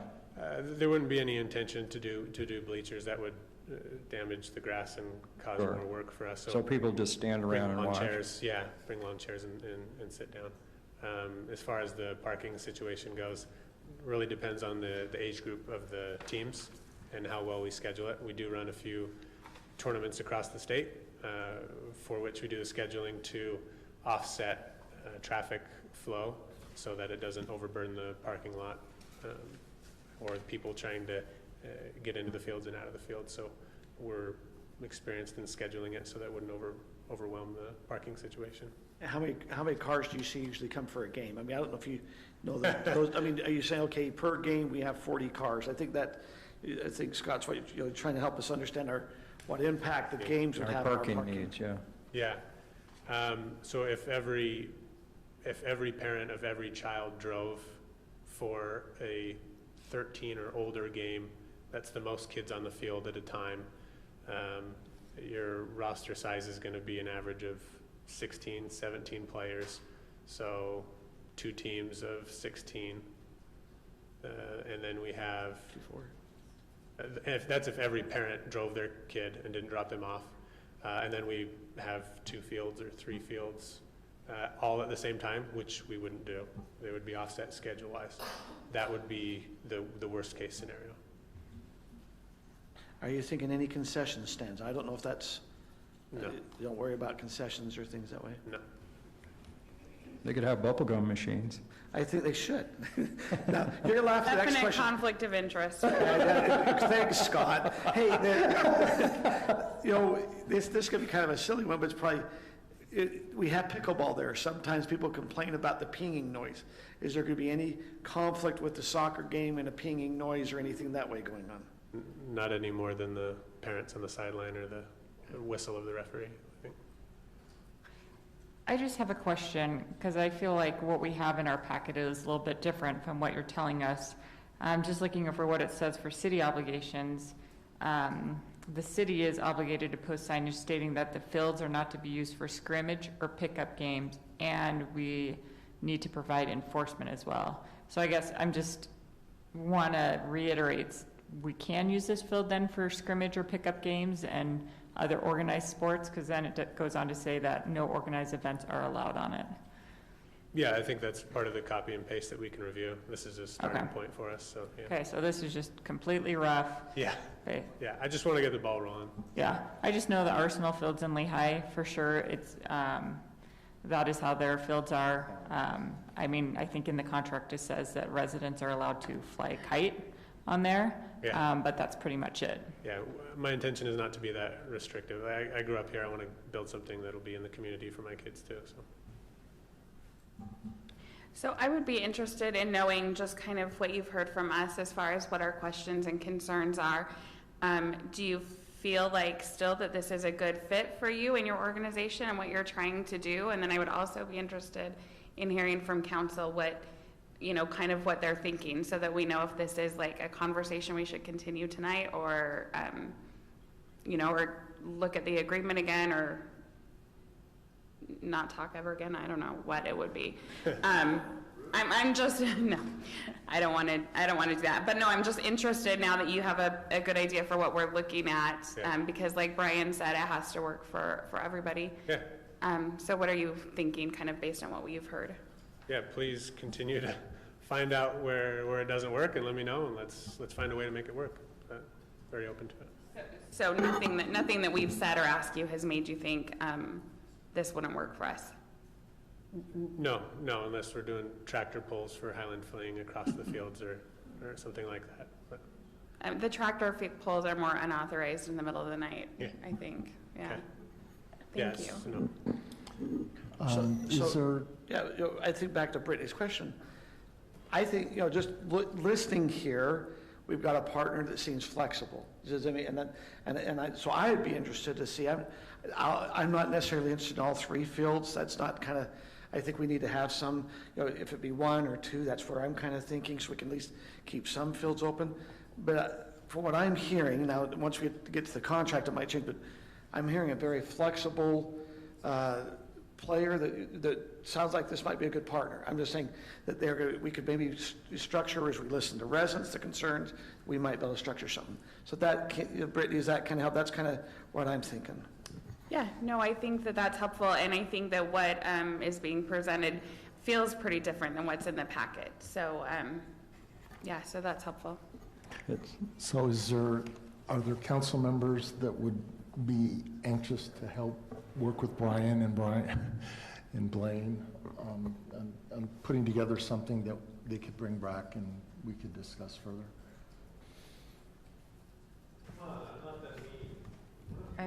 I never want to work with Brian. He's a hard one to work with.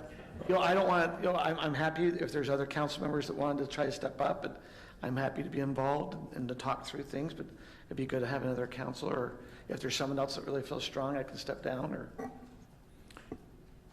I'd just like to say this, again, I appreciate you coming forth and making some proposals, but like Brittany said, what we've discussed here tonight is much different than what is in the packet. I mean, percentages and all this other thing. And I just wondered in talking with our city engineer, who's helping us build a new park maintenance building just down the road, how it would work if they had private maintenance. I mean, it takes some burden off the city, but do we really want, one of my big questions is why would you need another maintenance building there, or a shed or whatever? How would it work if they're trying to maintain part of it, the city's trying to maintain the rest of the park? Can you do that, a private-public collaboration? How does that work? I just don't know. I mean, I think it could work. Okay, it would just be a matter of designating, who's going to maintain what portions and the limit in that way. Relative to, a shed on site, et cetera, that's, that does get a little more complicated than the actual maintenance. To me, the shed on site, I know just at some of our parks and things, it's kind of like, okay, well, who has the keys to the shed, and who controls it and whatever, but the actual maintenance limits, et cetera, I think could work fine. It's just a matter of agreeing, okay, the city maintains to this point, and they maintain, on the inside. Right. So. Well, the neighborhood really did not want a park maintenance building there, and I think moving it over to the other building or the community center was probably a good move. I just am concerned about that, but I'd sure like to know a lot more specifics because, again, what's been discussed here is quite a bit different than what I saw in the packet. Yeah, so it's hard for me to really say. I wouldn't mind learning more, of course. So just so everybody's clear, what was in the packet is just, hey, we need to get started, let's throw something together so that we can start to talk. It's not, it wasn't conceived by attorneys sitting in LA in a executive office suite saying, how can we take advantage of Highland in whatever way? It's like, cutting and pasting. I'm not insinuating, but the discussion's different than what I saw in the packet. I fully expected that because it's a starting point. It's just. Would it be possible to include more of the residents? Like, we have residents who actually stayed until 8:30, which is unheard of, that people stay this long. Would it be possible to include, like, do an open house thing or something and include the residents and kind of see what their feeling is when they get more information and so that they could ask questions? I think that'd be great. It would make sense to me. Get to a point where you have something to share and then just do, like we frequently do, just have boards up here and have an open house. Brian, you could have anybody on your committee participate as well. It wouldn't be exclusive to you. So it could be Wesley, or we could deputize Alan or Adam or Carly. Oh, I thought he was going to leave out Carly. Carly and company, also. It's really up to Brian. I think we can be flexible. I definitely would like to discuss more and learn more about it. I'll be honest, I like the model more of the city retaining ownership and control over this field, and then doing it on a reservation basis, allowing more clubs, more nonprofit teams to have access to this, more residents to have access to it, instead of just one exclusive club. That's the way I'm leaning, but I'm always open for discussion. I'm also open for more discussion now that Kim told me when soccer season is. I didn't mean I don't actually want to talk anymore. Would You it can come to my make kids' games. what? Yeah, you're invited. So aside from Kurt, does anybody else on the council want to participate in the discussions? I mean, I kind of like the idea of, Wes, do you want to find a friend?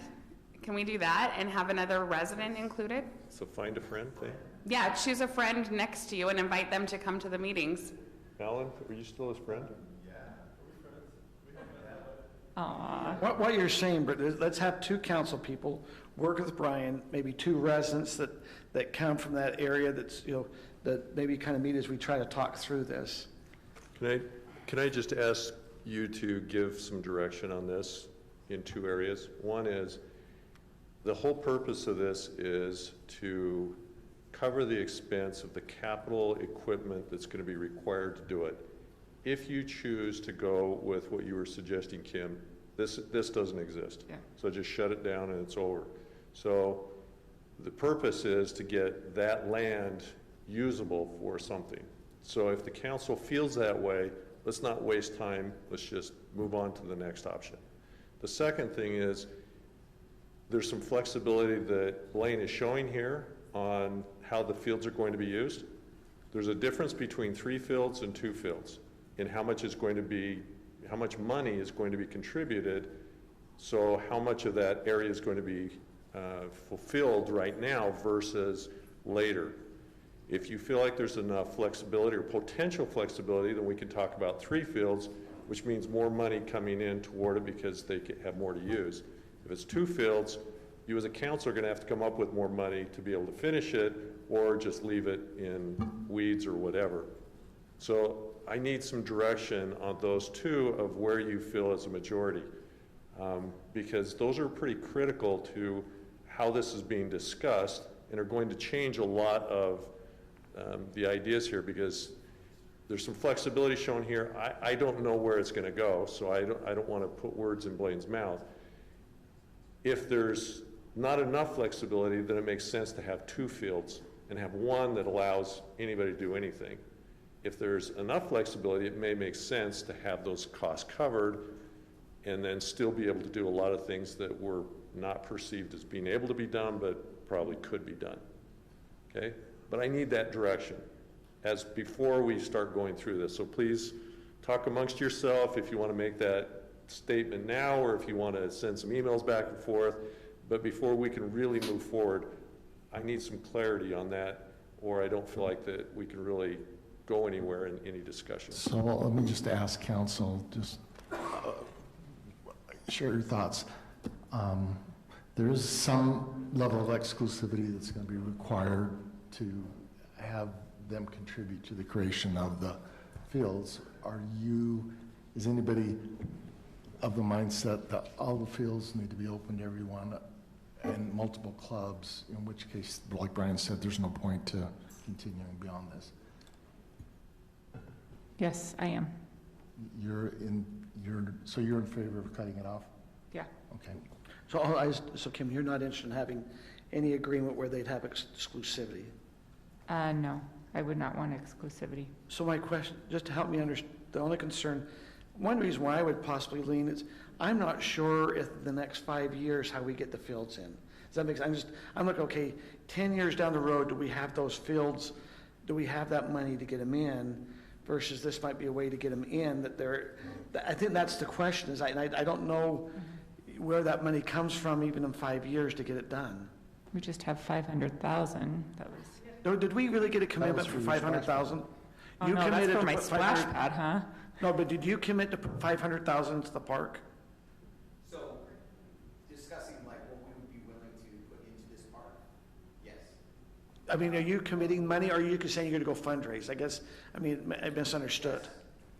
Yes, that you have the 500,000 you're giving, or that you're going to go fundraise for 500,000? I have 5, and we're going to fundraise for more. We want to. Oh, I didn't understand that. Yeah. I thought it was fundraising for 5.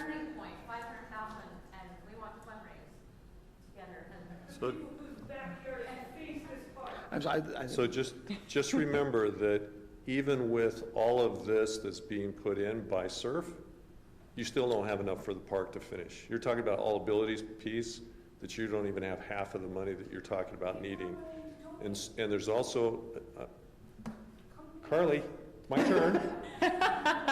In a second, you can take it over because everybody wants to listen to you more than me, but give me 1 minute.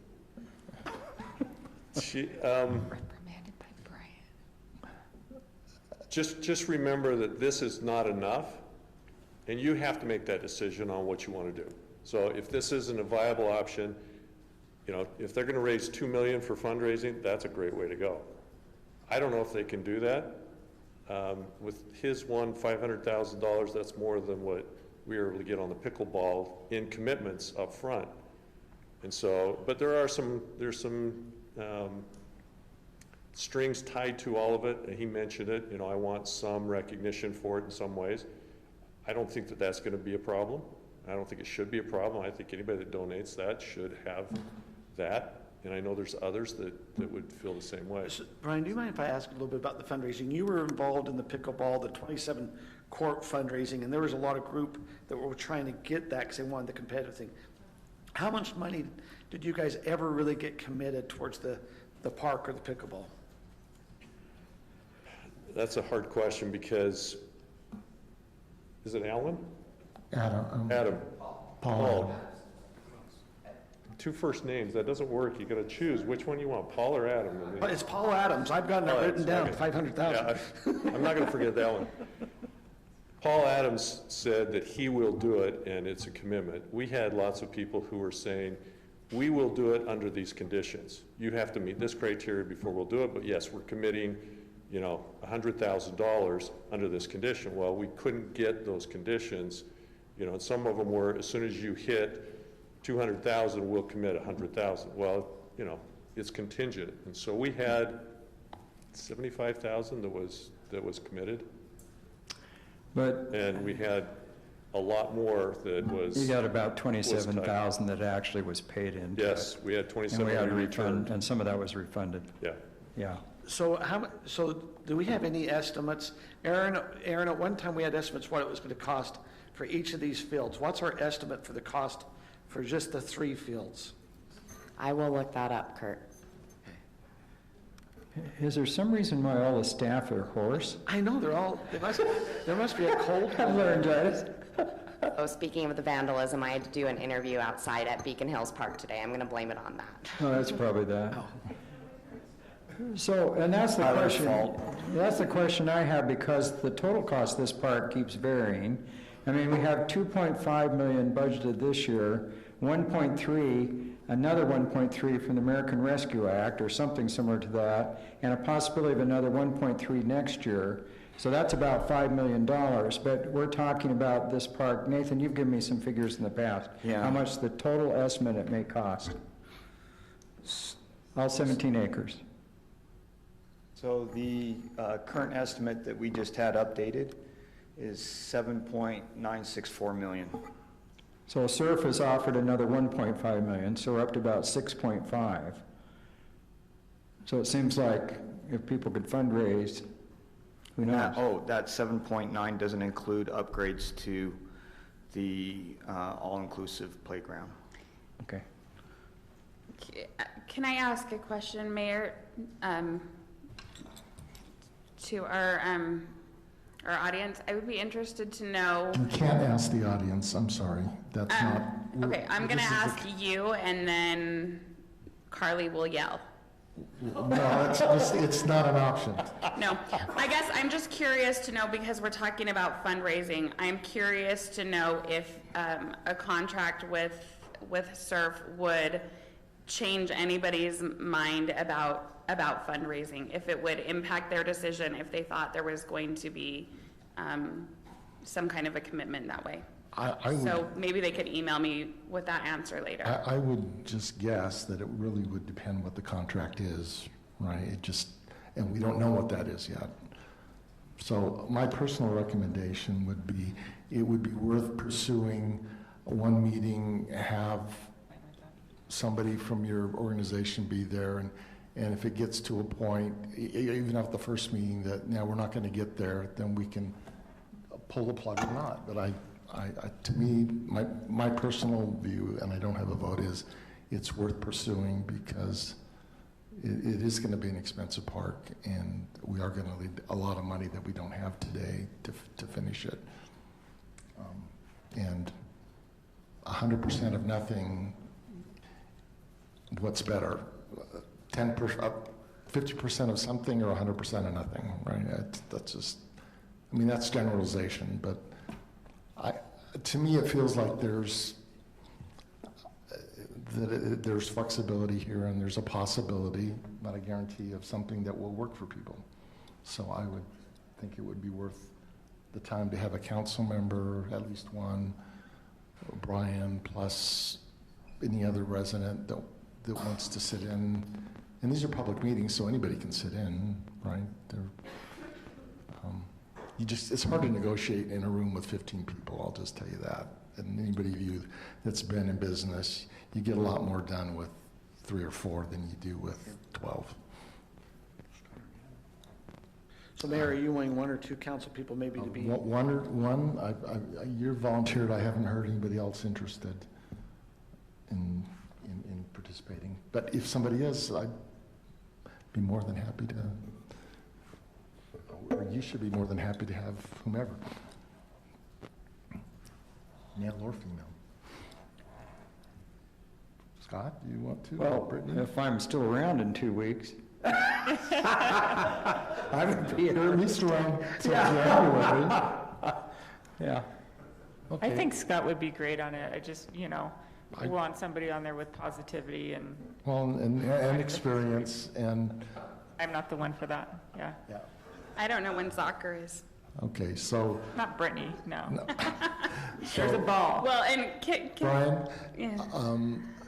It'll work with Kurt and Scott and set up your first meeting with Blaine and then whomever. I will say, Brian, though, about Alan your or Wesley question about direction, I definitely err to the side of more usage for the residents. And I feel like we can do a lot of fundraising in 15 years now. I think if that seems like that is negotiable, so I think that's great to talk about, but I err on this side of giving the residents what they want. And Mayor, I want to go on. Mr. Adams coming up and saying he would do this 500,000 changes a lot of things to this park. I just want to tell you, I mean, it gets some inertia in fundraising. I mean, you need to raise, 2 or 3 people need to come and put that money. People then feel confident to start fundraising and get going. So I just want to tell thank you. Ditto. And I think you can consider that coming from every member of council. So. I think Kurt's double tearing start. up. I already did. So as a side note, we've kind of held back on preparing any kind of bids depending on this outcome because it didn't make any sense to, if we were going to go forward with this, we needed to bid it all at once, just FYI. Okay. So let's Brian, let's plan on having at least one meeting, seeing if it looks like there's a way to get to a win-win that works for everybody, and if not, just pull the plug and not waste people's time. Blaine, did you want to? Yeah, I just had one question. Is there the development just south, when that was originally planned, was there 500,000 donated toward a park at that time? Is there any record of that already being done? I don't know. I'm ignorant. Which park are you talking about? This park, the Mountain Ridge space. Was there ever 500,000 donated to it? Yeah, as part of the plan of the developer behind there, if there's any record of that. Okay. No, actually, I think there was problems, wasn't there, Brian? Because you went back farther in the council than I did, but I think there was some problem with bankruptcy and things, and the city had to step in and buy the property because that developer originally went bankrupt during the recession 10, 12 years ago. So I'm not aware of anything. Okay, Are I you, just didn't know Brian? if there's any funds sitting in No. there. Yeah, Okay, no, thanks. no. So I'm going to invite Derek to come up because he came in late and didn't have a chance to be at the public hearing part. And he's a Highland resident he has relevant expertise because of his employment. So do you have any thoughts or concerns that you want to share? You sent an email, but just about good, bad, ugly, where this could go, where it could work, or where it just absolutely wouldn't. Yeah, I did send an email and appreciate the chance to share a thought. I appreciate the discussion that happened tonight. It was much more enlightening. I understand it a lot better, and sounds like it's more in the definitely needs to be discussed phase. I would be curious in learning more about the Parks Committee that Brian's representing and how they came to the decision that this would be the best for Highland City. Did we determine that we have enough parks for our residents that we can allocate this much space to one organization? And if we're in that position, that's awesome for Highland City, but I think we need to think about the residents most. There's definitely a need for field space for these soccer participants throughout the county. There's not enough flat grass to play soccer on. And so I see there's definitely a need there. I would love to participate going forward as well as a resident and as a recreation professional if needed on any committees or as you discuss it further, because I think I love the interest and it just needs to be the right fit for both parties. Okay. So I'll just invite you to share numbers with Brian and after the meeting just see how you can get engaged, because I value your opinion. I'm a customer. Great. Mayor, do you mind if I just ask, you shared in your email some percentages, like, if you look, let's assume we have 100% of the kids out there, what percent try to play soccer, and let's just take those who are non-sports oriented, but those 100, is there 40% that are soccer, 20 are football, something lacrosse? What have you noticed kind of that breakdown? Yeah, it's in the email, but yeah, I'd say you're probably right, 20% with the soccer, 40 with the football, and then closer to 50 with basketball. So just because there's more options with the soccer, with North Utah County Soccer has a big program and things. So soccer's kind of spread out a little better. There's more options. So you're talking about just for AF rec. You're talking fields, but as players, it looked like you had 40% of the kids were playing soccer, maybe 20% were playing football. Yeah, from those specific programs, yeah, that would be correct. So with the flag football, and then also you have tackle football and lacrosse, and a lot of other activities that need flat grass too. So when we all talk about flat grass, if just understanding a surf put a field in, can you play all sports on that, or does it really become specialized if that field becomes a soccer field? Is it usable everywhere, or does it become? Yeah, I mean, I would say at Art Dye tonight we played flag football on the baseball fields because it's nice flat grass. So for us, we would play recreation programs anywhere. For a competitive level, they probably don't want lacrosse playing at all because of what they do to the field, or a tackle football program. You'd mentioned that earlier about tackle. Yeah, and we have just, Aaron, on the fields north of Lone Peak, those are mostly lacrosse, right? They're not soccer per se. I'm sorry, you're asking the wrong person, Okay. Mayor. Yeah, it's a majority. Lacrosse is the main use. Lacrosse, and then other hard uses as opposed to, because you wouldn't play lacrosse and soccer on the same fields one day to the next, right? Because you wouldn't want to, yeah. They wear out. So, can I make a comment? Yeah. Since I'm on the committee here. Yes.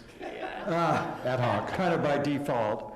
But, I think the two big questions that we're dealing with tonight is, one, we want to find funding to finish this park, and we'd like to do it relatively soon, because, this park's been kind of in the development stage for 14 years. But we want to do that without bonding or raising taxes if we can avoid it. But at the same time, we want to maximize public use of the park.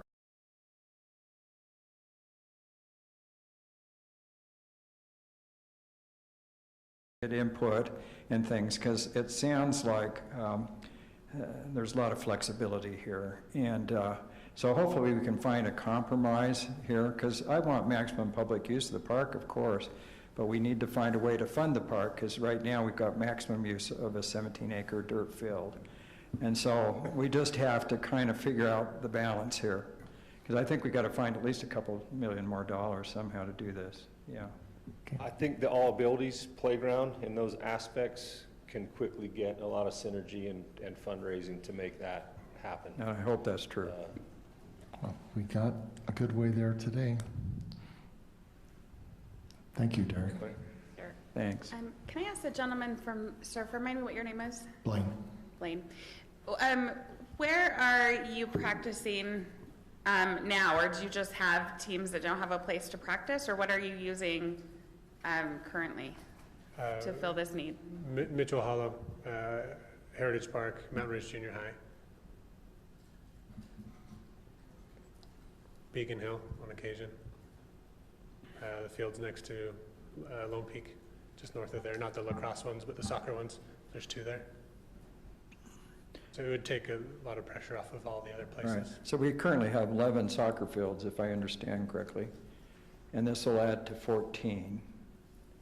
That's what I've been told before. So that is a lot of soccer fields. And I mean, but we use, they're multi-fields. multi-fields, okay. Use fields, They right? can So be used lacrosse, for many football. different things, okay. Correct.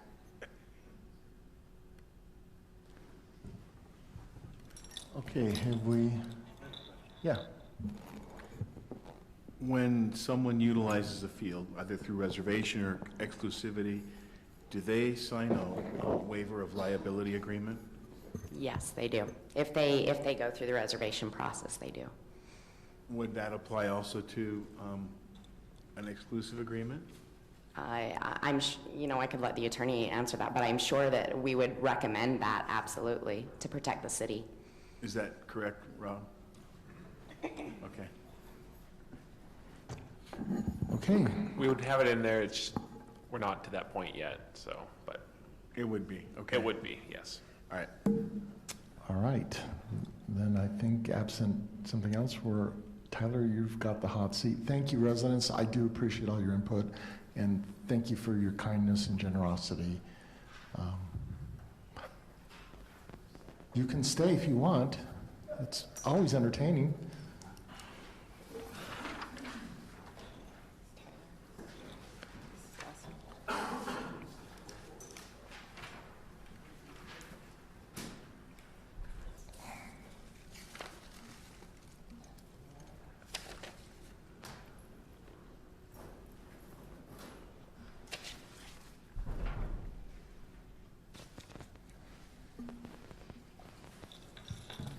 Good evening, Mayor and Council.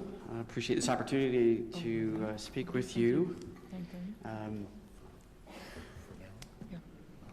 Based on comments and questions that we've received from you all here recently, I wanted to engage in a conversation about the city's funds and specifically fund balances. So just a brief review, typical financial statements would have a couple of components. One is budget information that describes the inflow and outflow over the course of a fiscal year. And then balance sheets that includes cash and other assets and liabilities at any specific point in time. So what we would say is in the bucket at a particular time.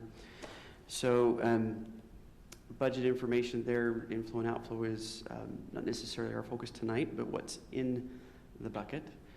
We're hoping to summarize the available cash balances in each fund, identify the major sources of those balances, and specify intended uses as this council or previous councils have identified in the past. And try to make sense of many numbers that are available in audited financial statements and various statements of that sort, but to make sense of what cash is available there for the city. A few observations as we've had some initial discussions. We generally here at Highland prefer to pay cash as opposed to incurring further debt. We have a couple of bonds with a few years remaining, but here as of late especially, the preference has been to accrue cash balances and pay for needs up front. We note that there's been some sound financial decisions made over the course of a number of years that have allowed the city to weather various economic circumstances. to pay for some critical capital needs, or excuse me, equipment needs, and still have balances that we'll look here in just a moment in a number of funds to help meet needs for the city. Very important, the council does have discretion with how to use these funds. There are some limitations within each fund, such as open space, where those funds might be used. But there is still discretion that the council has. For example, a specific park at one point might be designated for an intended use, but that could change based on the council's discretion. Also, draw your attention to the fact that for consistency, we are using balances from the 2015 and 2020 audited financial statements. Right now, we are currently closing out, and we'll meet with the auditor next week with regard to the 2021 fiscal year. So we're talking about the fiscal year that ended a year and 4 months ago when you're looking at those balances. So what you have in front of you is the same thing that was in the packet. This is the summary of our findings there and analysis. And we've tried to group the funds here by color to identify kind of some commonalities and uses. Beginning with the general fund, open space and library.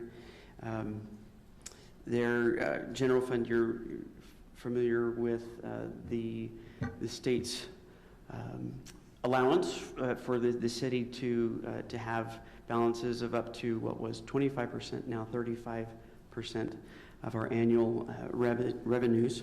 And so the city has, over the last few years, been able to accumulate a healthy balance there, 3 months worth of operating, 25%, and that's the almost 7 million to 2,660,006 you see in that fund. In open space, the balance there, roughly $158,000, comes primarily from the sale of property. And that's, of course, net of expenses that have come out of that over the time. Also, the library fund, there's a small balance that is due to the cross-charge accounting change from a couple of years ago. But really a balance that's operationally negligible. Any questions about these three funds before we move on? So I do have one question, and that is, do these three funds then constitute what we would consider the general fund balance, and therefore the 25 or 35% limit on our reserves apply to those, or is that any of the other funds included in that? That 25, now 35% applies only to that top line, the general fund. So the other two aren't part of that? Correct. Right. Open space is completely separate. The library fund is completely separate. Can I ask a quick question about that? Yep. So the open space fund, is that, I assume, before the money that we spent tonight? No, Yes. And so how much of that will come out of the open space fund now?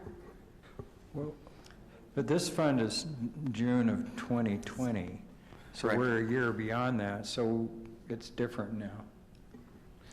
So there has been, in the interim, there have been funds coming in as well as funds going out.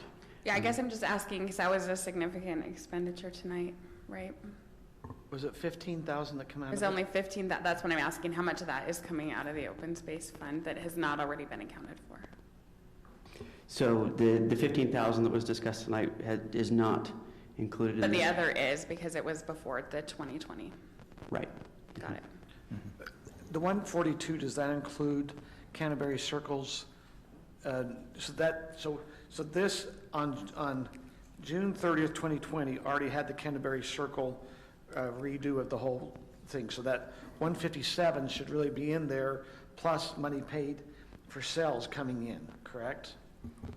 Right, and it does factor in the Canterbury Circle expense there, roughly $113,000. So Tyler, I think some of the questions are just coming because we're talking about something 15 months ago. Correct. And so when did you think that we'll soon be able to have the updated for June of 2021? Because I think that'd be helpful because we've had lots of capital projects, a lot of money going back and forth this year. And so I think these fund balances, which this is great, and I really appreciate this, but it's still kind of dated information. So when will we have June 2021? The audit is required to be completed by the end of the fiscal year. Okay. So in January, we'd anticipate those funds being, that report being made available, if not sooner. So we'll kind of have an update then on what's changed. Okay, very So good. let me ask you, you're only giving us audited stuff. You could have filled in what numbers we had that wasn't audited at the end of June, correct? I mean, we're 3 months out right now. We should have a feel what our balances were at the time. There's a portion, yes. The audited financial statements include many different lines. The general fund especially, there's a lot of additions and subtraction. There's assets that are factored into that that take a little bit of time to pull in and out. But yes, we can get kind of an idea where we're at any point during the year.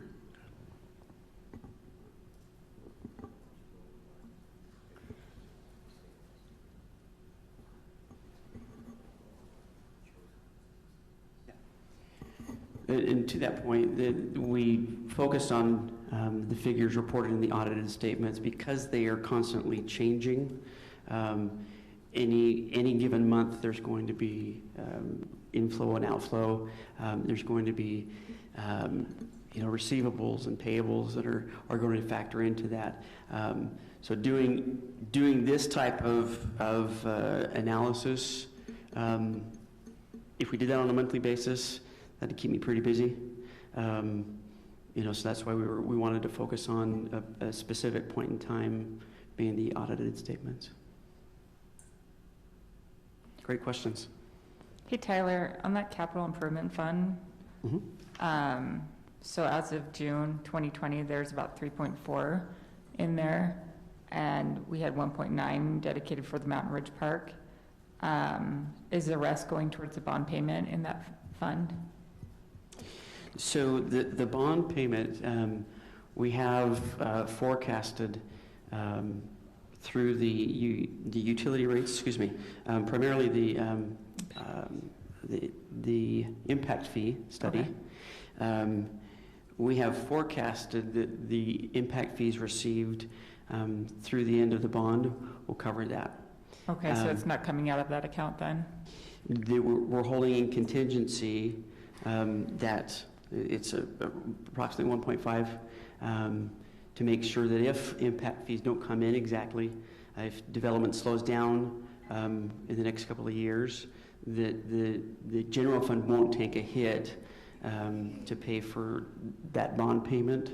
But then if impact fees do come in as anticipated, then that would mean that those funds are available. Okay, once so the an bond is extra retired. 1.5 million in that? So are we talking about pressurized irrigation right now? Is that, Kim, I think you're talking about the Parks Fund, correct? Yeah. we're talking about parks. I'm sorry, I got. Yeah, so that capital Okay. improvement fund for parks, Oh, which okay, is where great. we're getting our Mountain Ridge funding for, has an extra 1.5 million that we are basically setting aside though for those impact fees. No, I didn't catch. I thought you were talking about pressure. I'm sorry. Good catch. Quick question. The next two funds are a couple that have had some use in previous years primarily, and that use is winding down or has wound down. And we would anticipate here in the next year or so being able to terminate these funds. First with Northwest Annexation Capital, a balance of $114,000 that we'll be able to transfer back to the enterprise funds. And there hasn't been any other activity here recently, and that will be terminated. The town center exaction fee, that comes from infrastructure development participation with developers. You see a few balances remaining, one of which has since been retired. Once those balances are paid off here, and we'll do that once the audit is complete and that's all settled, then we would anticipate roughly $100,000 being available to transfer to a capital fund. Okay, so can I just, on your northwest annexation, that came in because there was an extra fee for infrastructure up in the northwest area, is that correct? Correct. So if we have more ground, like we have had a developer, Perry Homes, with 2 other property owners kind of inquire about annexing that property into Highland, would they be also subject to this annexation fee? I'm not as familiar with the specifics of this. So the Northwest annexation, they had, when they did when they were first looking at annexation in the Northwest area, they adopted specific impact fees for that area. And they had a capital improvement plans and everything that went with that. And those projects were completed. And when when the state law was updated to how you did impact fees, and when we updated them in 2016, I want to say, the decision was made to combine all of because of the state law and the status of the projects, the decision was made to combine all the impact fees into one citywide impact fee. That's why we haven't collected any impact fees in the Northwest area. That's what's going on with that account. But you're saying how will this zero out? You said in the next coming years, how does this zero out? So what we'll do is we'll look at, so each one, you had a sewer, you had a storm, you had culinary, whatever they were, and we'll see what was collected for each of those capital enterprise funds, each of those utilities, and then that will be transferred to that utility account. Was it we keep hearing a couple of times from residents, and I know I've asked this question exactly before. Beacon Hills had a park. Yes. Was there money allocated in this fund towards that park? And when I asked before, they says what they understood was committed, was already completed up there at that park. But was there any other funds moved from this area that was supposed to go in that park to somewhere else that you're aware of? Not that I'm aware of. If you remember, there was an email I sent, beginning of the summer-ish, that outlined where the funding came for Beacon Hills Park. Okay. We'll look. That amount doesn't look big enough to include any. But the funding basically from Beacon Hills Park came from citywide impact fees and citywide stormwater drain fees, impact fees. That's where the primary 2 sources of revenue came from. And the sewer storm drain was because of the detention basin that's there that funded that, right? Yep, correct.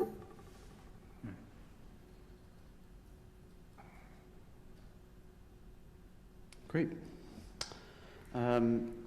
These next funds here, dealing with utilities, the first 4 are studied extensively in the utility rate studies, and then also the impact fee studies, as well as the utility transportation. The sources of these funds are use fees, as well as impact fees coming in.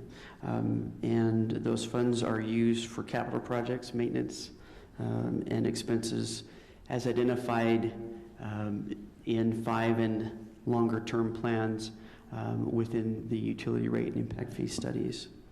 Again, goes back to the philosophy of accruing cash balances as opposed to incurring debt to fund these utility capital improvements.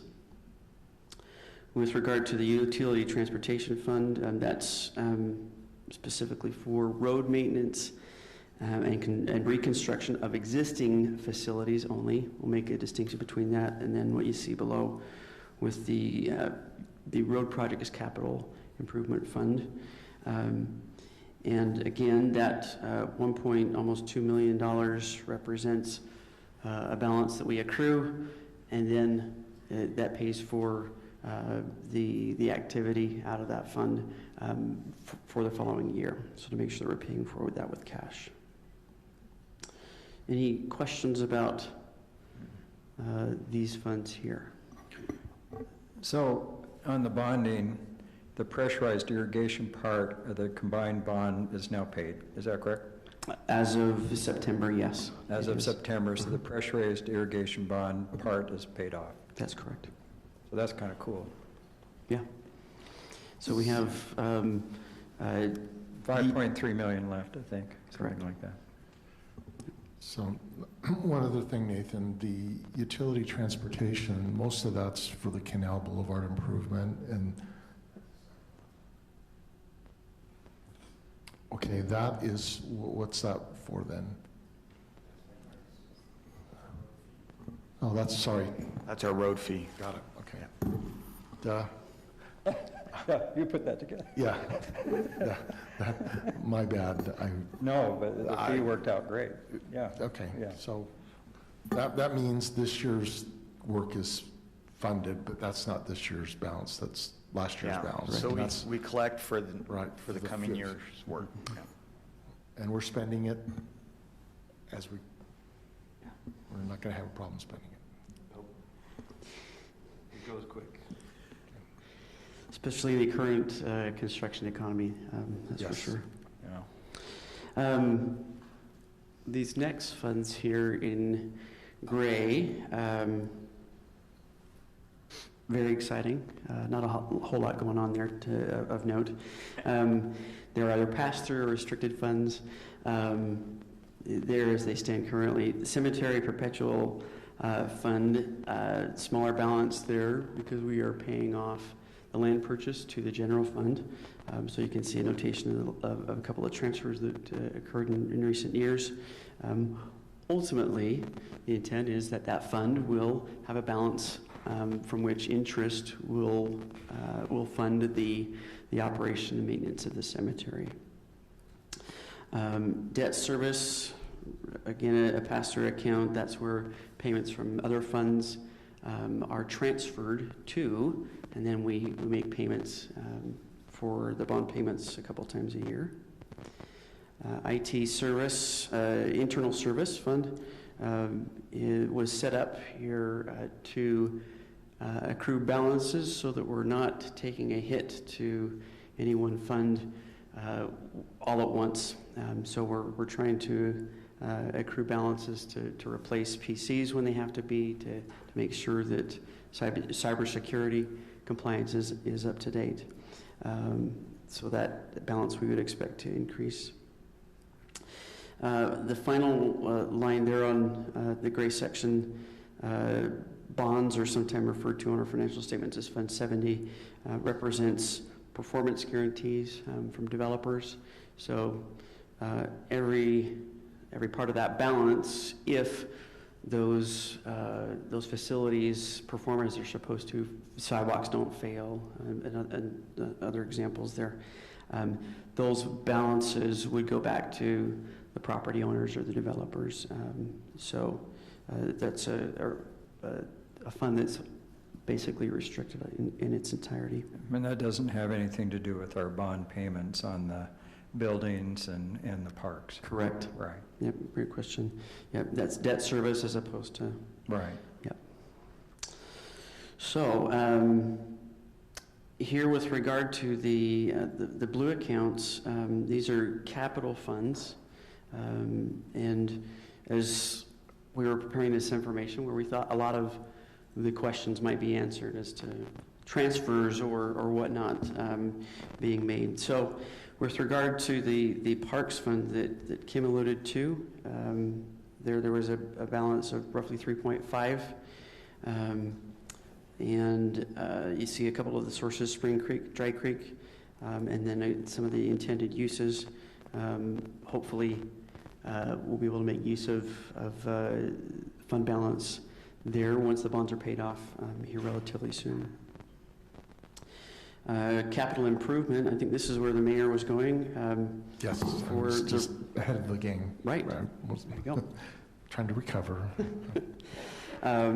So this is dedicated to road construction, but there is 1.3 roughly at last estimate that will go towards paying the developer for the Canal Boulevard, Madison Avenue improvements. But we would expect that balance to accrue so that we have funds available for road construction as that's determined. Finally, the Building Capital Improvement Fund here, you may recall a couple of months ago we discussed this balance when some questions had come up.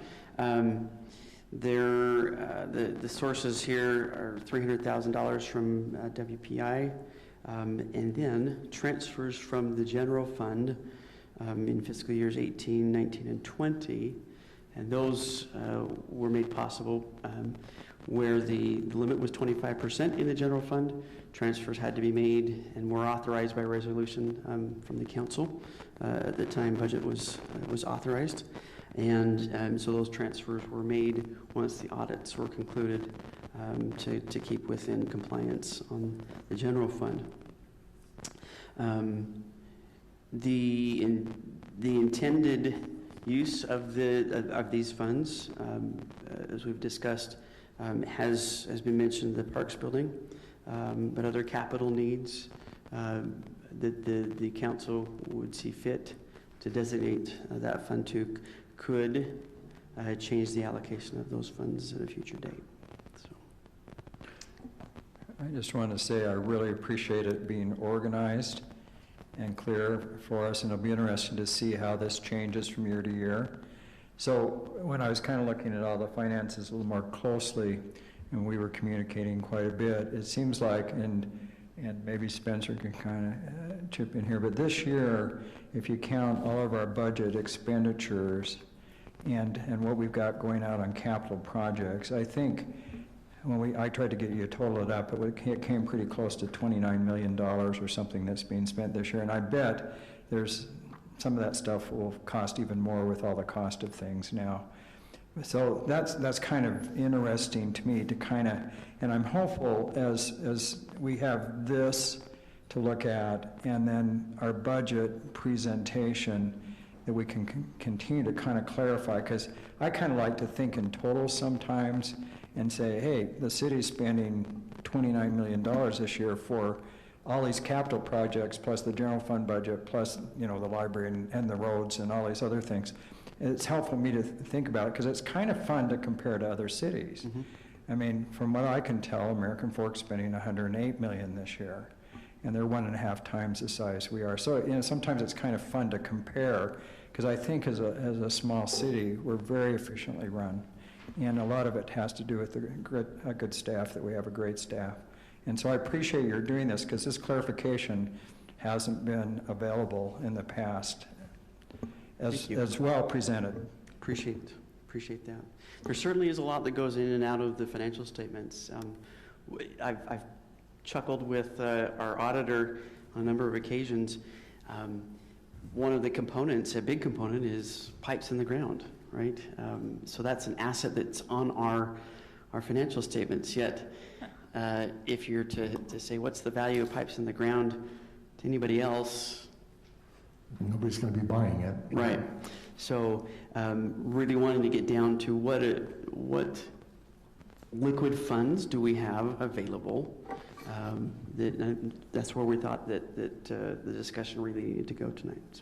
So Tyler, when you talk about liquid funds, are all of these accounts sent in separate checking accounts or separate savings, or are they all lumped together? They are segregated in our accounting software, but they are, for the most part, lumped together in a couple different accounts between, we have an account with Wells Fargo that's our main account for processing transactions. We also have with the Public Treasurer's Investment Fund with the state that actually has the majority of the city's cash. And we have tried in the past to keep separate accounts, and the PTAF managers have said, we don't want you to create all those accounts. On their side, they want us to keep track of it on our accounting side. So as much as we can, we keep that segregated on both sides, but it certainly is segregated on the Saying there's two accounts, one with the state and one at Wells Fargo, is that correct? Correct. Okay. And we do get a pretty good, a better than bank rate, interest rate in the PTAF fund, right? That's correct. Mm-hmm.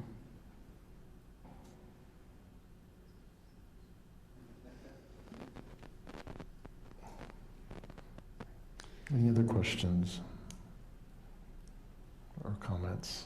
Thanks, Tyler. This is great. I love the color coding also. Thank you. Yeah, super helpful, thank you. And it gives me a new appreciation for what previous councils have done. And like we're trying to do with Mountain Ridge Park to stay out of debt, so thank you. You bet. A lot of that is staff also. Okay, we are on to discussion items. The first one is short-term rentals. Nathan? The purpose of this is just to follow up on email that I sent out previously. There's been some discussion on whether or not the council would like to include or revise the short-term rental ordinance to either A, prohibit them, or B, include a owner occupancy requirement for short-term rentals. In looking at our code enforcement case log, we've had about one formal complaint to the city. I know there's complaints in the city, but we've had one formal in the last 18 months. On short-term rentals. And that was the one we dealt with. I don't know if it's the one over by Roundy's or a different one, but I think that was the one. Yeah. It certainly was a one. Yes, it was a one. but I know there's concerns about it, so we just thought we'd bring it forward and get direction from the council. So the owner occupied would basically require a owner to live in the house and then rent, the downstairs or side of the wing or something like that as the Airbnb or VRBO or something, versus just the entire house out. How is that enforced? Great question. That'll be the hard part to do, but we'll figure it out. Got any ideas, Rob? Enforcement of short-term rentals is a very difficult thing. State law doesn't have a lot to say about short-term rentals. The one thing it does say is we can't enforce code against someone merely because they're listing their house on a website. So we can't, trawl through Airbnb or whatever other websites there may be and say, all right, you're in Highland, you're in Highland, you're in Highland, and then go send out notices based on that. So it usually comes down to, we know someone's renting it out, which we don't go inside people's houses and check who's living there. That's not something we would ever do, nor I don't think we should ever do. So it is a difficult thing to enforce. So usually it comes up because there's a lot of parking and it's different cars, every other weekend. And that's where someone comes clear, like, hey, my neighbor's doing something strange in their house. It's similar to any, so we have a lot, when Nathan asked Brent and I to look into this, we have a lot of outstanding ADU complaints, which is similar but different. Accessory dwelling. Accessory dwelling units, correct, right, where somebody is permanently living there, they're renting out the basement type of a thing, not just for short-term. We have a lot of outstanding cases there, but short-term rentals, we haven't seen as many. Though it's hard to know, frankly, if you don't live there, it's hard to know exactly what's going on if you don't know the owners. So it'd be like any other ADU or a lot of code enforcement cases where we try to make contact with the property owner, either, mail or a verbal conversation, and kind of get clarification as to what's going on. And if they are in fact not meeting code, encourage them to come into compliance with code. getting as Kelly's pointed out, getting a proper license for their short-term rental. So as a council member, I haven't had a lot of complaints about the short-term rentals except for the one. And I just happen to be living close by.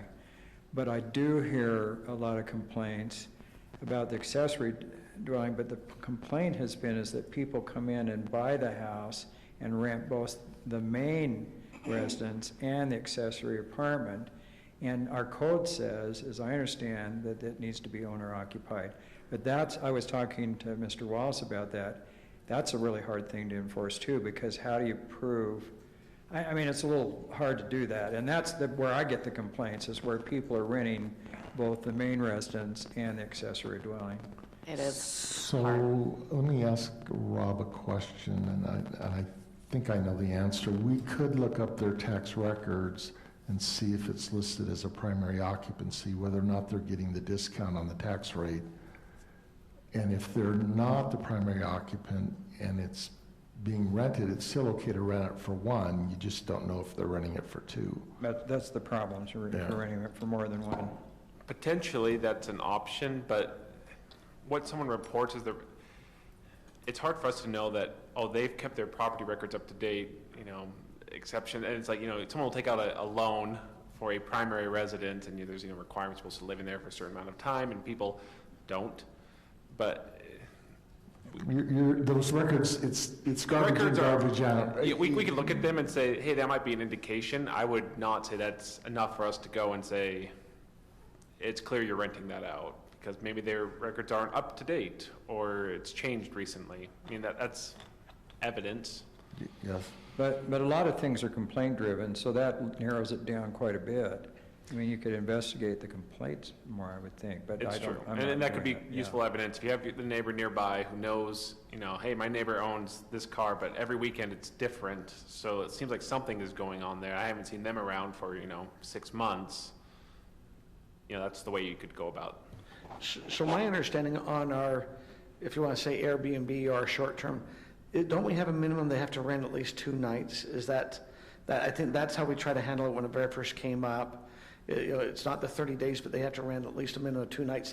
Just try to get away from what we saw going on down in your neighborhood, Scott. They were renting for 1 night for a party. Oh, yeah, it got out of control.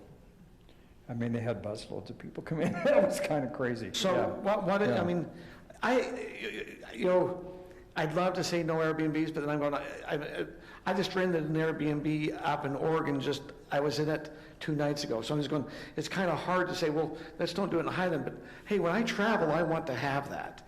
And so that's just, I'm going, okay, how am I being fair? So.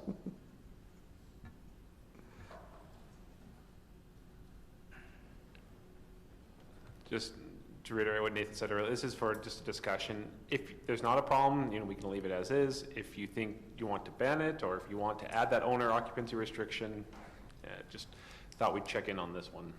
My gut feeling right now, it isn't a problem unless we get more complaints. I think the accessory development or apartments are worse. I kind of agree, Scott. I do think as you get a different housing type moving into Highland, we will see more Airbnbs over by the high school. Just that different housing type. Now, that was what you sent the email about from Spencer at Boyer, was that their HOA precludes Airbnb. No, so they don't even allow it. Yeah, that as a city, we're not part of that. That's an HOA. But right now, then. Would that be affecting all, because I was a little question, was it just affecting the Ivory product, or is it affecting all product as a master HOA? They're going to say that as their thing. Everything in Ridgeline. Everything, okay. Ridgeview, sorry, Ridgeline. But as we look over here, we might, like here, and I don't know what they're not calling it, Blackstone, or what we might see Apple Creek. Highland Vista.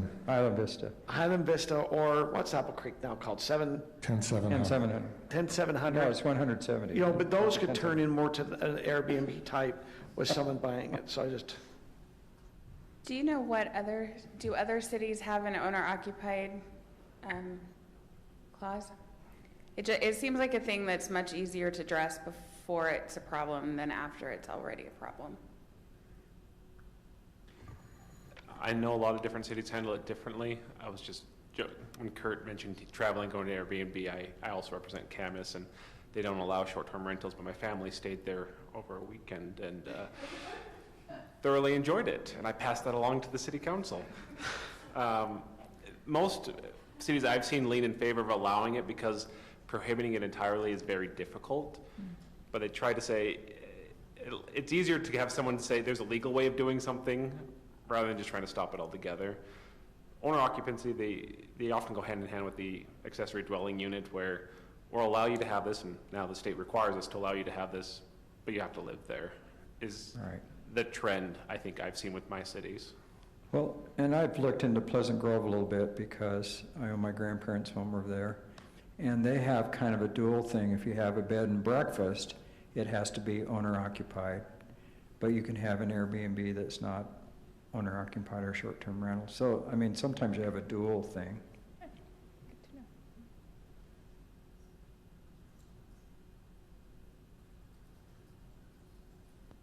Okay, anything else on that? If not, Yeah, how Hawaii handles it is you have to be licensed. They only license a certain number of units in the city, and so it was a permit base. And once those permits were up, then it was like they couldn't do anymore. I mean, that's kind of, I think, how Hawaii was trying to do some of it. Oh, yeah, St. George also, don't they do something like that? So are we deciding that we don't want to talk about it more? I mean, I'm interested in talking about it. so there's one. Our resident expert is welcome to come up to the podium. If you're gonna, you have to come up to the podium to ask a question, or at least to a mic. Absolutely.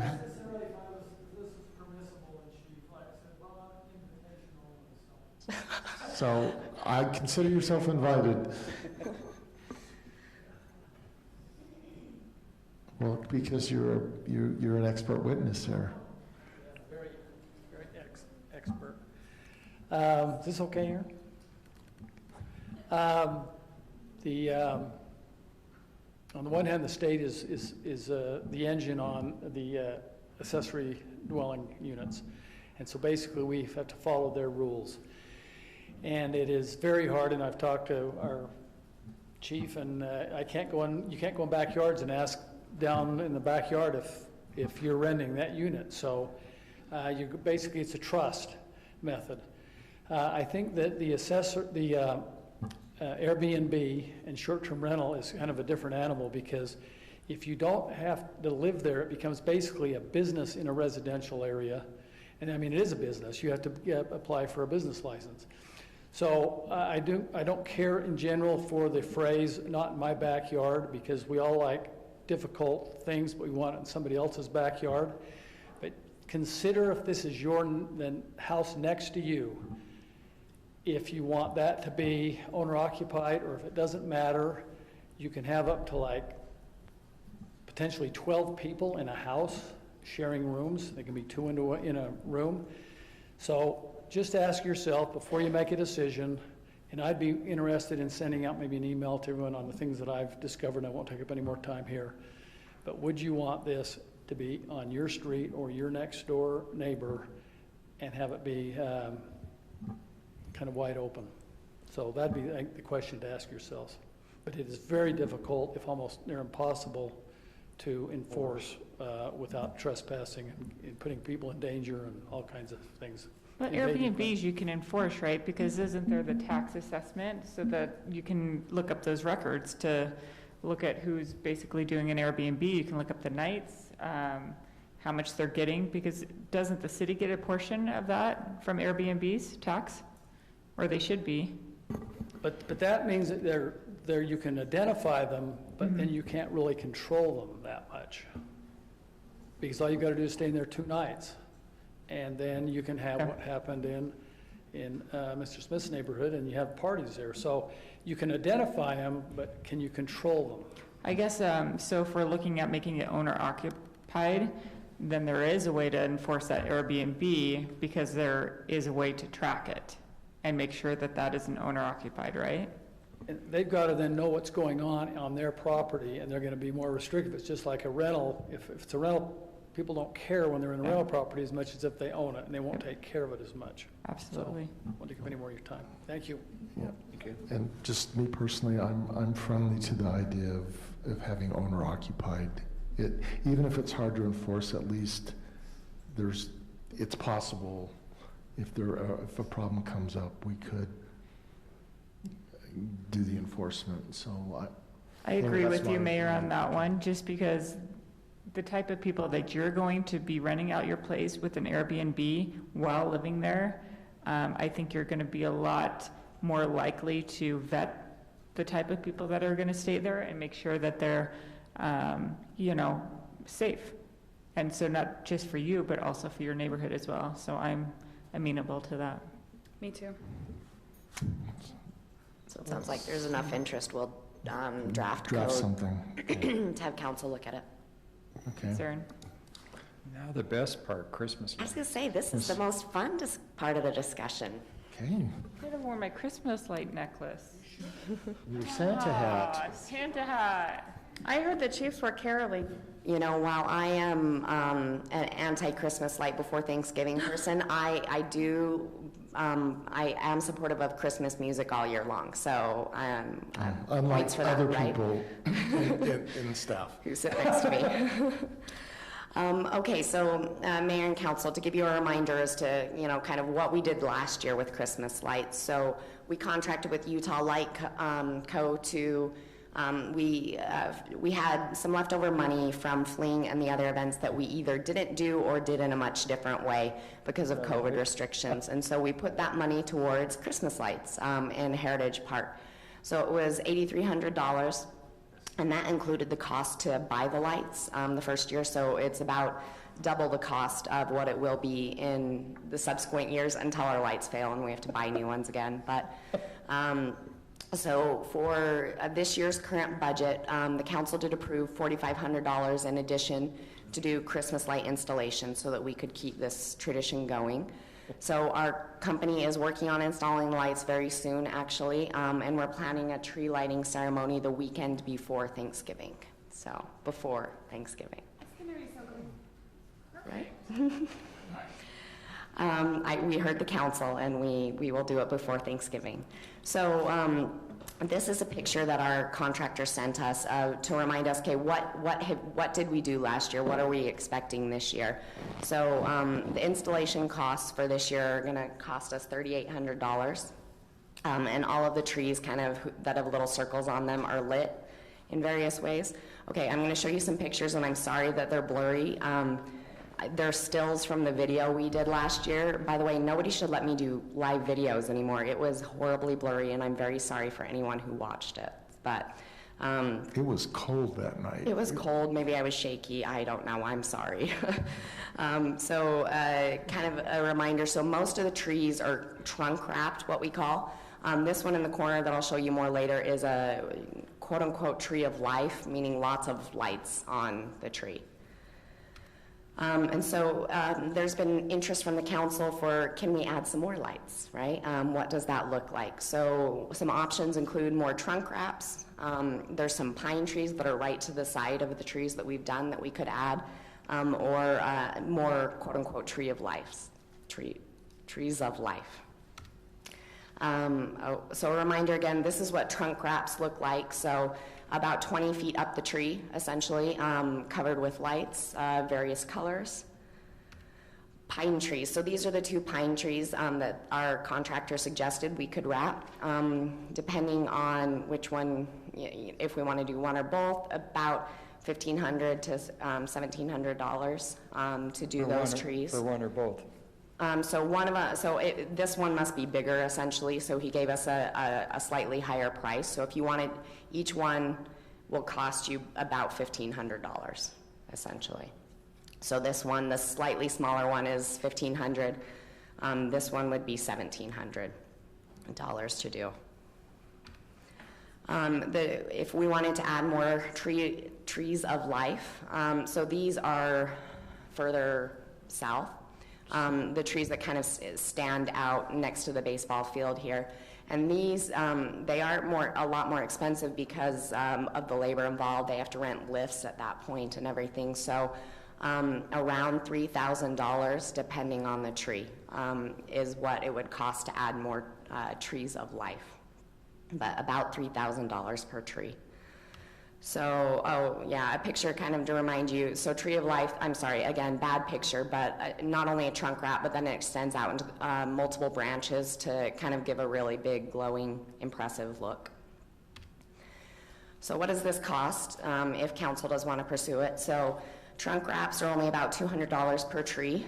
The pine trees, again, around $1,600 per tree. Trees of life, about $3,000 per tree, though there would be some added costs for boom lifts as well. And then, so all of those costs that I quoted to you, it's about half of that is is the lights themselves, and half is the labor. So ongoing, about half of that cost would need to be added to our budget moving forward to put up more lights if council did want to do some additional lights. So options for how do we fund this if council does want to move forward. Council members each do have discretionary funds of $3,000, each of you, if any of you would like to contribute that money. Excuse me, in addition, I did budget a little bit more than we needed for the installation, so there is $700 left over from what we budgeted to what our contractors quoted us this year. So we can add a few trunk wraps as it is anyway. But, so really my questions for you, council, are, do any of you want to use your discretionary funds to this, or, and if so, what are your preferences?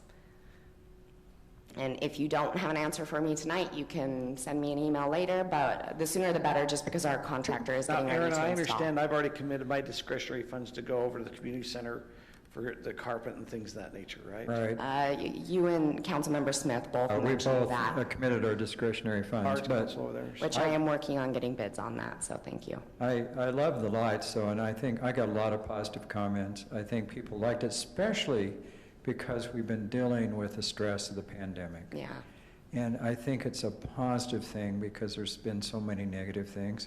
So I think it's great, but I'd already committed my discretionary funds, but. Absolutely, and I'm sorry, if you choose not to, that's not to say that you are well, Grinches or anything I would love like to do that. it, but I've Yeah. already, you know, There's only so much, I right? commit some. Well, I would just recommend if a council member is contributing their discretionary funds, then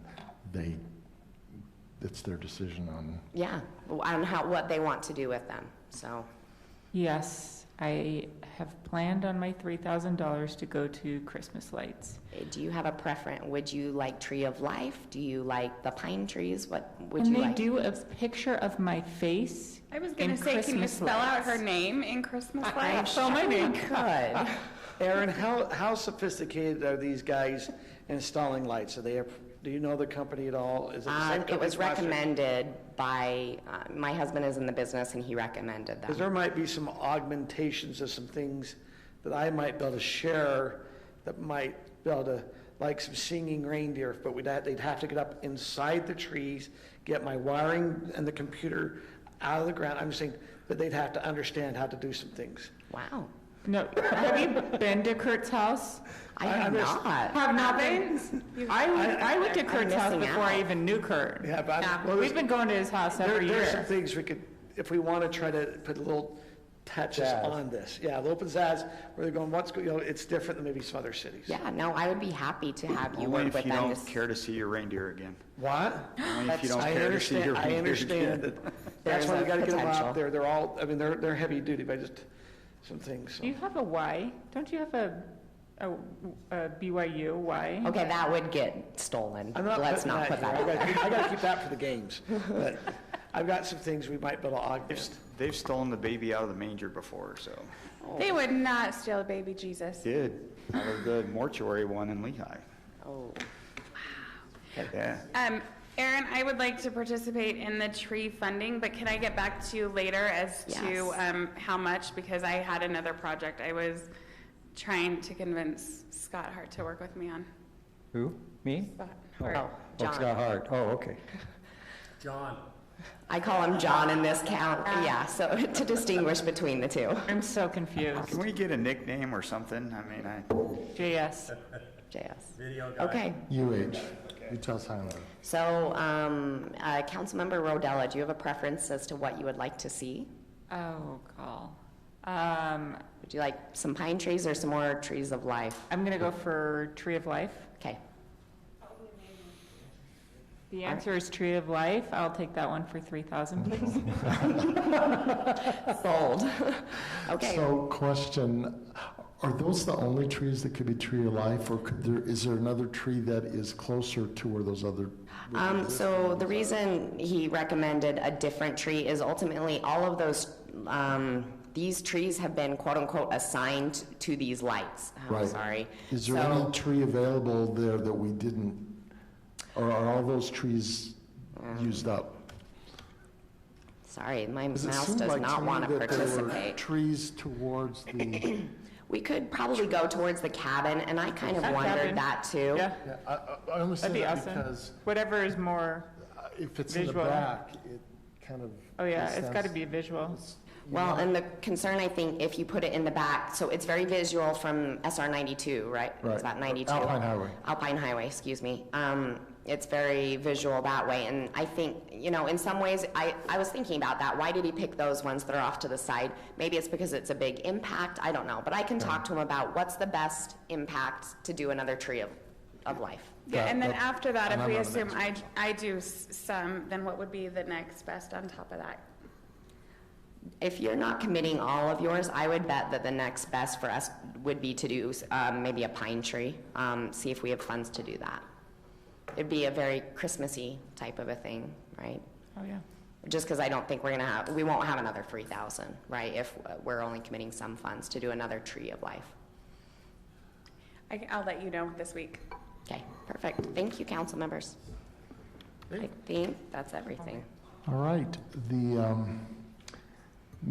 future meetings is on there. Tomorrow morning, we have a public safety meeting, 7:30. Right here, in this very That was spot. AM? Okay. Yeah, And thanks, we're guys. absent anything else. Just one quick thing, I did put a piece of paper in front of everybody that had the latest traffic count from Beacon Hills, that, just as an FYI. I'll have another one for you in a couple days, and I'll just email you a link to it. And absent anything else, I would entertain a motion to adjourn. So moved. And so seconded by 10. So we've got motion by Scott, second by Kurt, both so seconds and so motions. All in favor? Aye. Aye. 9:59. That passes unanimously, and we got out before 10. Well done, council. Yes.